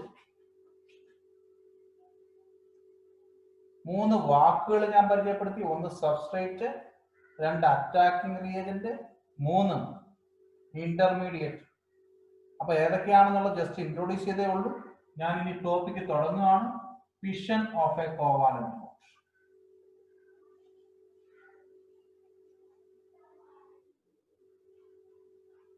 ഒരു കോവാലന്റ് ബോണ്ട് എന്ന് പറയുമ്പോൾ ഷെയർ ചെയ്തേക്കണ്ടോ, ഇലക്ട്രോണിനെ 2 ന്യൂക്ലിയസുകൾ ഷെയർ ചെയ്യുകയാണെങ്കിൽ ആ ബോണ്ടിനെ വിളിക്കുന്ന പേരാണ് കോവാലന്റ് ബോണ്ട്. ഇവിടെ 2 രീതിയിൽ ഫിഷൻ നടക്കാം. 1 ഹോമോലിറ്റിക് ഫിഷനും, 2 ഹെറ്ററോലിറ്റിക് ഫിഷൻ. ഹോമോലിറ്റിക് ഫിഷൻ എന്ന് പറയുമ്പോൾ ബോണ്ട് കണ്ടോ, എയും ബിയും തമ്മിൽ കോവാലന്റ് ബോണ്ട്. ഹോമോലിറ്റിക് എന്ന് പറയുമ്പോൾ 2 പേർക്ക് ഒരുപോലെ തന്നെ ഫിഷ് ഹുക്ക് ഇട്ട് നോട്ട് ചെയ്യുകയാണെങ്കിൽ അതാണ് ഹോമോലിറ്റിക് ഫിഷൻ. അവിടെ 2 പേർക്കും ആ ഇലക്ട്രോണിനെ കിട്ടും. കണ്ടോ? അപ്പൊ ഇങ്ങനെ ഉണ്ടാവുന്നതിനെ വിളിക്കുന്ന പേരാണ് ഫ്രീ റാഡിക്കൽ. അപ്പൊ ഹോമോലിറ്റിക് ഫിഷൻ വഴി ഉണ്ടാവുന്ന ഇന്റർമീഡിയറ്റ് ആണ് ഫ്രീ റാഡിക്കൽ. കണ്ടോ? അപ്പൊ ആ ഷെയർ ചെയ്ത ഇലക്ട്രോൺ 2 പേർക്ക് ഒരുപോലെ തന്നെ പോവാണെങ്കിൽ, ഷെയർ ചെയ്ത 2 ആറ്റങ്ങൾക്കും ഒരുപോലെ തന്നെ ആ ഇലക്ട്രോൺ, ഷെയർ ചെയ്ത ഇലക്ട്രോൺ ഒരുപോലെ തന്നെ മാറുവാണെങ്കിൽ ആ ടൈപ്പ് ക്ലീവേജിനെ വിളിക്കുന്നത് ഹോമോലിറ്റിക് ഫിഷൻ. അതുവഴി ഉണ്ടാവുന്ന ഇന്റർമീഡിയറ്റിനെ വിളിക്കുന്നവരാണ് free radical. Free radical 3 type: tertiary, secondary, primary free റാഡിക്കലും മീഥൈൽ ഫ്രീ റാഡിക്കലും. ടെറിഷറി എന്ന് പറയുമ്പോൾ നോക്കിയേ, ഇവിടെയും radical free tertiary free radical. Then secondary free radical. 3 type of free radical: tertiary, secondary, then primary free radical. Tertiary free homolytic fission വഴി ഉണ്ടാകുന്ന ഇന്റർമീഡിയറ്റിനെ വിളിക്കുന്ന പേരാണ് ഫ്രീ റാഡിക്കൽ. അത് 3 type: tertiary free radical, then secondary free radical, then primary, then methyl primary free radical. ഇങ്ങനെ 3 type of free radical ആവുള്ളൂ. ഇതിന്റെ stability കൂടെ ഞാൻ പറഞ്ഞു. ഏറ്റവും കൂടുതൽ stable tertiary, then secondary, then primary. ഇങ്ങനെ. അപ്പൊ ഫ്രീ റാഡിക്കൽ എങ്ങനെയാ ഉണ്ടാവുന്നത്? ഹോമോലിറ്റിക് ഫിഷൻ വഴി ഉണ്ടാവുന്ന ഇന്റർമീഡിയറ്റ് ആണ് ഫ്രീ റാഡിക്കൽ. ഹോമോലിറ്റിക് ഫിഷൻ എന്ന് പറയുമ്പോൾ ഷെയർ ചെയ്ത ഇലക്ട്രോൺ, ഇപ്പൊ തൽക്കാലം നിങ്ങൾ ഫ്രീ റാഡിക്കലിന്റെ സ്റ്റെബിലിറ്റി മനസ്സിലാക്കണ്ട, ഞാൻ പറഞ്ഞോ. അപ്പൊ ഹോമോലിറ്റിക് ഫിഷൻ നടക്കുന്നു. ഇത് കോവാലന്റ് ബോണ്ടാ, 2 പേര് ഒരുപോലെ ഷെയർ ചെയ്തേക്ക്. അപ്പൊ അവിടെ ഹോമോലിറ്റിക് ഫിഷൻ നടക്കുന്നു. 2 പേർക്ക് ഇലക്ട്രോൺ ഒരുപോലെ മാറും. അങ്ങനെയാണെങ്കിൽ അത് ഹോമോലിറ്റിക് ഫിഷൻ ആണ്. ഫിഷ് ഹുക്ക് ഇതുവഴി ഉണ്ടാകുന്ന ഇന്റർമീഡിയറ്റിനെ നമ്മൾ വിളിച്ച പേരാണ് ഫ്രീ റാഡിക്കൽ. അടുത്ത ഹെറ്ററോലിറ്റിക് ഫിഷൻ. ഹെറ്ററോലിറ്റിക് ഫിഷൻ ആകുമ്പോഴത്തേക്ക് ഇതാണ് ഇത് ബെൻഡ് ആരോ കാണിക്കും. ഇത് വേണമെങ്കിൽ ചേർത്തിടാം. അപ്പൊ ഫിഷ് ഹുക്ക്, ഇത് ബെൻഡ് ആരോ. അപ്പൊ അവിടെ 2 പേര്. അപ്പൊ ബെൻഡ് ആരോ എന്ന് പറയുമ്പോഴത്തേക്ക് ഒരിടത്തോട്ട് മാത്രമായിട്ട് മാറും. അപ്പൊ എക്ക് പ്ലസ് ചാർജും ബിക്ക് ലോൺ പെയർ മൊത്തത്തിൽ അങ്ങോട്ട് മാറി. കണ്ടോ? ഈ 2 ഇലക്ട്രോണും ഒരാൾക്ക് മാത്രമായിട്ട് മാറുവാണെങ്കിൽ അതിനെ വിളിക്കുന്നവരാണ് ഹെറ്ററോലിറ്റിക് ഫിഷൻ. ഇത് ഫിഷ് ഹുക്ക് ആകുമ്പോൾ ഇത് ബെൻഡ് ആരോ. അപ്പൊ ഹെറ്ററോലിറ്റിക് ഫിഷൻ എന്ന് പറയുമ്പോഴത്തേക്ക് ഷെയർ ചെയ്ത ഇലക്ട്രോൺ ഒരാൾക്ക് മാത്രമായിട്ട് മാറുവാണെങ്കിൽ അതിനെ വിളിക്കുന്നവരാണ് ഹെറ്ററോലിറ്റിക് ഫിഷൻ. ഇതുവഴി നമുക്ക് 2 ഇന്റർമീഡിയറ്റ് കിട്ടാം. കാർബ് കാറ്റോണും കിട്ടാം, കാർബ് ആനയോണും കിട്ടാം. കണ്ടോ? അപ്പം മെക്കാനിസത്തിലെ ഫസ്റ്റ് ടോപ്പിക് മാത്രമേ ഞാൻ പറഞ്ഞുള്ളൂ, ഫിഷൻ. ഒരു കോവാലന്റ് ബോണ്ട് എങ്ങനെ ബ്രേക്ക് ചെയ്യുന്നു? കോവാലന്റ് ബോണ്ട് എന്ന് പറയുമ്പോൾ ഒരു ജോഡി ഇലക്ട്രോണിനെ ഷെയർ ചെയ്തേക്കുക. ആ ഷെയർ ചെയ്ത് എങ്ങനെ ബ്രേക്ക് ചെയ്യുന്നത്? രണ്ട് രീതി ബ്രേക്ക് ആവാം. ഒന്ന് ഹോമോലിറ്റിക് ആയിട്ടും ബ്രേക്ക് ആവാം, രണ്ട് ഹെട്രോലിറ്റിക് ആയിട്ടും ബ്രേക്ക് ആവാം. ഹോമോലിറ്റിക് എന്ന് പറയുമ്പോഴത്തേക്ക് ഷെയർ ചെയ്ത ഇലക്ട്രോൺ രണ്ടുപേർക്ക് ഒരുപോലെ പോവുകയാണെങ്കിൽ അതാണ് ഹോമോലിറ്റിക് ഫിഷൻ. അവിടെ ഉണ്ടാവുന്ന ഇന്റർമീഡിയറ്റിനെ പറയുന്ന പേരാണ് ഫ്രീ റാഡിക്കൽ. അതേസമയം ഹെട്രോലിറ്റിക് ഫിഷൻ എന്ന് പറയുമ്പോഴത്തേക്ക് നമ്മൾ ബെൻഡ് ആരോയാണ് നോട്ട് ചെയ്യുന്നത്. ഷെയർ ചെയ്ത ഇലക്ട്രോൺ ഒരാൾക്ക് മാത്രമായിട്ട് പോകും. അവിടെ രണ്ട് ഇന്റർമീഡിയറ്റ് കിട്ടാം, കാർബ് കാറ്റോണും കിട്ടാം, കാർബ് ആനയോണും കിട്ടാം. അവിടെ രണ്ട് ടൈപ്പ് ഇന്റർമീഡിയറ്റ് കിട്ടാം, കാർബ് കാറ്റോണും കാർബ് ആനയോണും. ഇപ്പൊ നമ്മള് ജസ്റ്റ് ഒരു ടോപ്പിക് മാത്രം, ഫിഷൻ രണ്ട് ടൈപ്പ്, ഹോമോലിറ്റിക് ഫിഷനും ഹെട്രോലിറ്റിക് ഫിഷനും. ഹോമോലിറ്റിക് ഫിഷൻ വഴി കിട്ടുന്ന ഇന്റർമീഡിയറ്റ് ആണ് ഫ്രീ റാഡിക്കൽ. ഹെറ്ററോലിറ്റിക് ഫിഷൻ വഴി കിട്ടുന്ന ഇന്റർമീഡിയറ്റ് ആണ് കാർബ് കാറ്റോണും കാർബ് ആനയോണും. ഓക്കെ, അപ്പൊ കാർബ് കാറ്റോണും കാർബ് ആനയോണും. അപ്പൊ ഫിഷൻ എന്താണെന്ന് മനസ്സിലായി. ഫിഷൻ എന്ന് പറഞ്ഞാൽ എന്താ? Breakage of covalent bond. Covalent bond share ചെയ്തേക്കുക. അപ്പൊ ഷെയർ ചെയ്യാൻ രണ്ട് ടൈപ്പാണ്, ഏതൊക്കെയാ? ഹോമോലിറ്റിക്കും ഹെറ്ററോലിറ്റിക്കും. ഇനി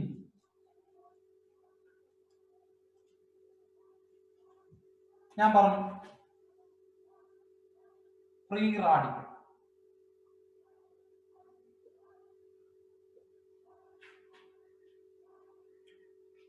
അപ്പൊ ഞാൻ നിങ്ങളിത് പറഞ്ഞു ഹോമോലിറ്റിക് ഫിഷൻ നടന്നു.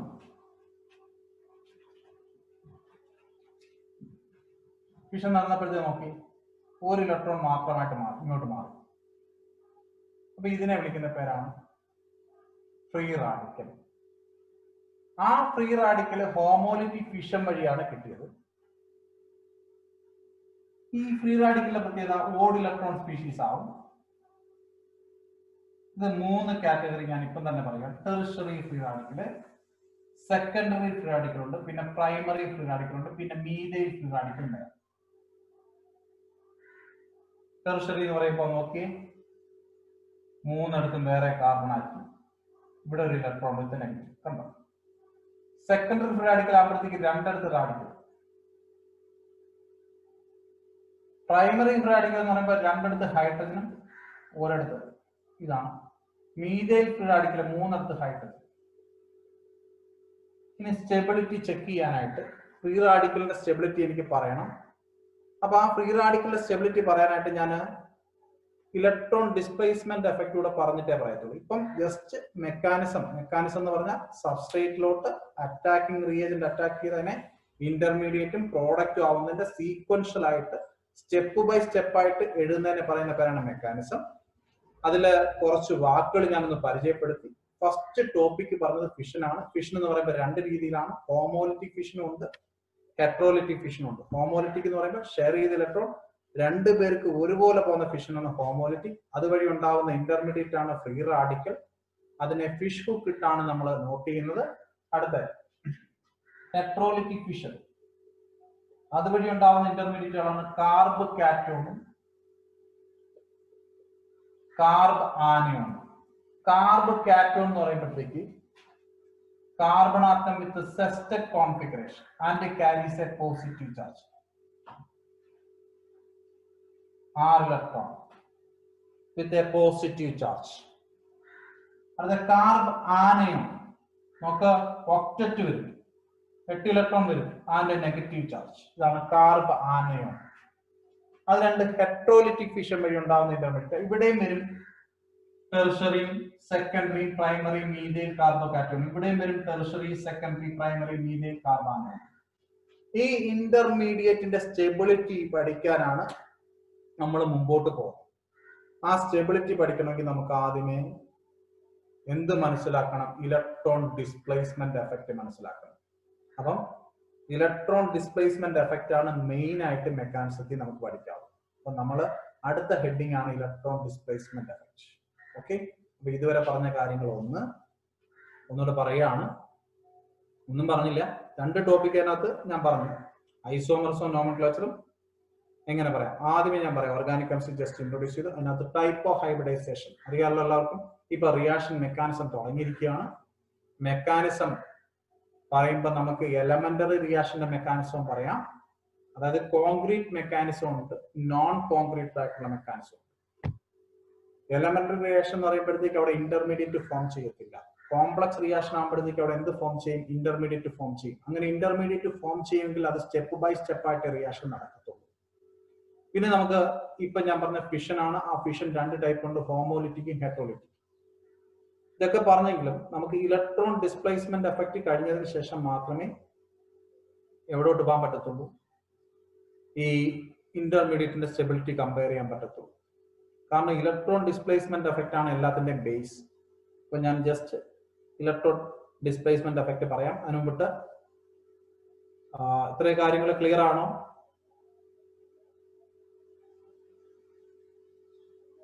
അറിയില്ലേ? കേൾക്കുന്നില്ലേ? ക്ലിയർ ആണോ? ക്ലിയർ ആണ്. ഇതിന്റെ ഇടയ്ക്ക് മിസ്സായി പോയത് കൊണ്ടാണ്, കുറച്ച് മിസ്സായി പോയത് കൊണ്ടാണ്. നമുക്ക് ഒരു ക്ലാസ് കൂടെ ആവുമ്പോഴത്തേക്ക് ആ ഒരു സം ബേസിക് പ്രിൻസിപ്പിൾസ് തീരും. ഒറ്റ ക്ലാസ് മതി. ഇന്നത്തെ ഒരു ക്ലാസ്സിൽ നമ്മൾ ജസ്റ്റ് മുമ്പോട്ട് പോയെന്നേ ഉള്ളൂ. ഒറ്റ ക്ലാസ്, ചെറിയൊരു ക്ലാസ്. നിങ്ങൾക്ക് അറിയാം, ഐസോമറിസത്തിന്റെ നെയിമിങ്ങിന്റെ ക്വസ്റ്റ്യൻ മതി. ഇലക്ട്രോൺ ഡിസ്പ്ലേസ്മെന്റ് എഫക്റ്റ് പറഞ്ഞു കഴിഞ്ഞാൽ നമുക്ക് ഇന്റർമീഡിയറ്റ് മനസ്സിലാക്കാനും പറ്റും. പിന്നെ ആരോമാറ്റിസിറ്റി പറയാൻ മാത്രമേ ഉള്ളൂ.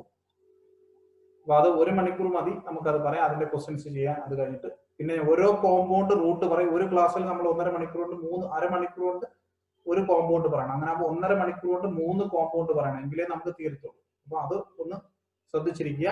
ഓക്കെ, അരമണിക്കൂർ കൊണ്ട് ഒരു കോമ്പൗണ്ട്. അപ്പൊ നാളത്തെ ഒരു ക്ലാസ് കൂടെ നമ്മൾ ഇതിനെടുക്കുകയാണ്, അല്ലെങ്കിൽ ഇനിയുള്ള ഒരു ക്ലാസ് കൂടെ നമ്മൾ ഏതിനെടുക്കുക, ഈ പറഞ്ഞ മെക്കാനിസം പറയാനും അതിന്റെ ഇടയ്ക്കുള്ള ക്വസ്റ്റ്യൻ എടുക്കുകയാണ്. പുതിയ റിപ്പീറ്റേഴ്സ്, ക്രാഷ് അവരാരെങ്കിലും ഉണ്ടെങ്കിൽ അവർക്ക് മനസ്സിലായോ? മനസ്സിലായി സർ. ക്ലിയർ ആവുന്നുണ്ടോ? ഓക്കെ ആണോ? അപ്പോഴ് നമ്മൾ നോക്കുക, മനസ്സിലാക്കുക, അത് നോക്കി പഠിക്കുക. ബുദ്ധിമുട്ടൊന്നും വരില്ല. എന്തെങ്കിലും ഉണ്ടെങ്കിൽ ഞാൻ പറഞ്ഞു തരാം, ഒരു ബുദ്ധിമുട്ടും വരത്തില്ല. പിന്നെ റിപ്പീറ്റേഴ്സ് 3 ബാച്ചുകാർ ഇരിക്കുന്നത് കൊണ്ടാണ്, അല്ലെങ്കിൽ നമുക്ക് ഓരോ സ്റ്റെപ്പായിട്ട് നമുക്ക് പോകാൻ പറ്റും. പക്ഷെ നീറ്റ് പരീക്ഷ അടുത്ത് വരുന്നത് കൊണ്ടാണ് ക്വസ്റ്റ്യനെ എങ്ങനെ ഫേസ് ചെയ്യാം എന്നുള്ള രീതിയിൽ നമ്മൾ പെട്ടെന്ന് ഓർഗാനിക് പറയാൻ ശ്രമിക്കുന്നത്. അപ്പം സാർ ഇടയ്ക്ക് ഐസോമർസോ നോമൻക്ലേച്ചറും പറയാത്തതല്ല, അത് രണ്ടും ക്വസ്റ്റ്യനിലൂടെ നമുക്ക് പറയാൻ പറ്റും. അതുകൊണ്ടാണ് പറയുന്നത്. അപ്പൊ ഇനി ഒരു ശകലം സമയം കൂടെ എടുത്തു കഴിഞ്ഞാൽ നമുക്ക്, അതായത് 1 മണിക്കൂറോളം വേണം നമുക്ക് റിയാക്ഷൻ മെക്കാനിസം. നിങ്ങൾക്ക് അറിയാം, ഇലക്ട്രോൺ ഡിസ്പ്ലേസ്മെന്റ് എഫക്റ്റ് ആണ് പറയാനുള്ളത്. അത് അടുത്ത ക്ലാസ്സിൽ പറയാം. ബുദ്ധിമുട്ടുണ്ടോ? ഇല്ല സർ. ഇല്ല സർ. ഇല്ല സർ. ഈ സം ബേസിക് കൺസെപ്റ്റ്സിലെ നമുക്ക് എന്തെങ്കിലും ക്വസ്റ്റ്യൻസ്, അഡീഷണൽ ആയിട്ടുള്ള ക്വസ്റ്റ്യൻസ്, നീറ്റൊക്കെ ക്വസ്റ്റ്യൻസ് ഒക്കെ നിങ്ങൾ നോക്കിക്കൊണ്ടിരിക്കുക. അപ്പൊ ഡൗട്ട് ഉള്ള ക്വസ്റ്റ്യൻ ഉണ്ടെങ്കിൽ അത് നോക്കി വെച്ചേക്കാം. ഓക്കെ, എന്തെങ്കിലും ബുദ്ധിമുട്ടുള്ള ക്വസ്റ്റ്യൻസ് നിങ്ങളുടെ കയ്യിലുണ്ടെങ്കിൽ അത് നോക്കി വെച്ചൊക്കെ നമുക്ക് ഡിസ്കസ് ചെയ്യുമ്പോൾ അതേ കാറ്റഗറി ക്വസ്റ്റ്യൻ വരുമ്പോൾ നമുക്ക് അത് ഒരുമിച്ച് ഡിസ്കസ് ചെയ്യാം. Okay, okay sir. സാറിന്റെ ക്ലാസ് കണ്ടിന്യൂസ് ആയിട്ട് എടുക്കുന്നതായിരിക്കും നല്ലത്. ഒറ്റ ക്ലാസ് കൂടെ മതി നമുക്ക് സം ബേസിക് പ്രിൻസിപ്പിൾസ്. അപ്പൊ അത് തീർന്നു കഴിഞ്ഞാൽ നമുക്ക് ക്വസ്റ്റ്യൻ ചെയ്യാം. ക്വസ്റ്റ്യൻ നിങ്ങളുടെ കയ്യിൽ വന്നിട്ടുണ്ടാവുമല്ലോ? തന്നിട്ടുണ്ട് സർ. എന്തെങ്കിലും പറഞ്ഞതിനകത്ത് ഡൗട്ട് ഉണ്ടോ? ഇല്ല സർ. ഇല്ല സർ.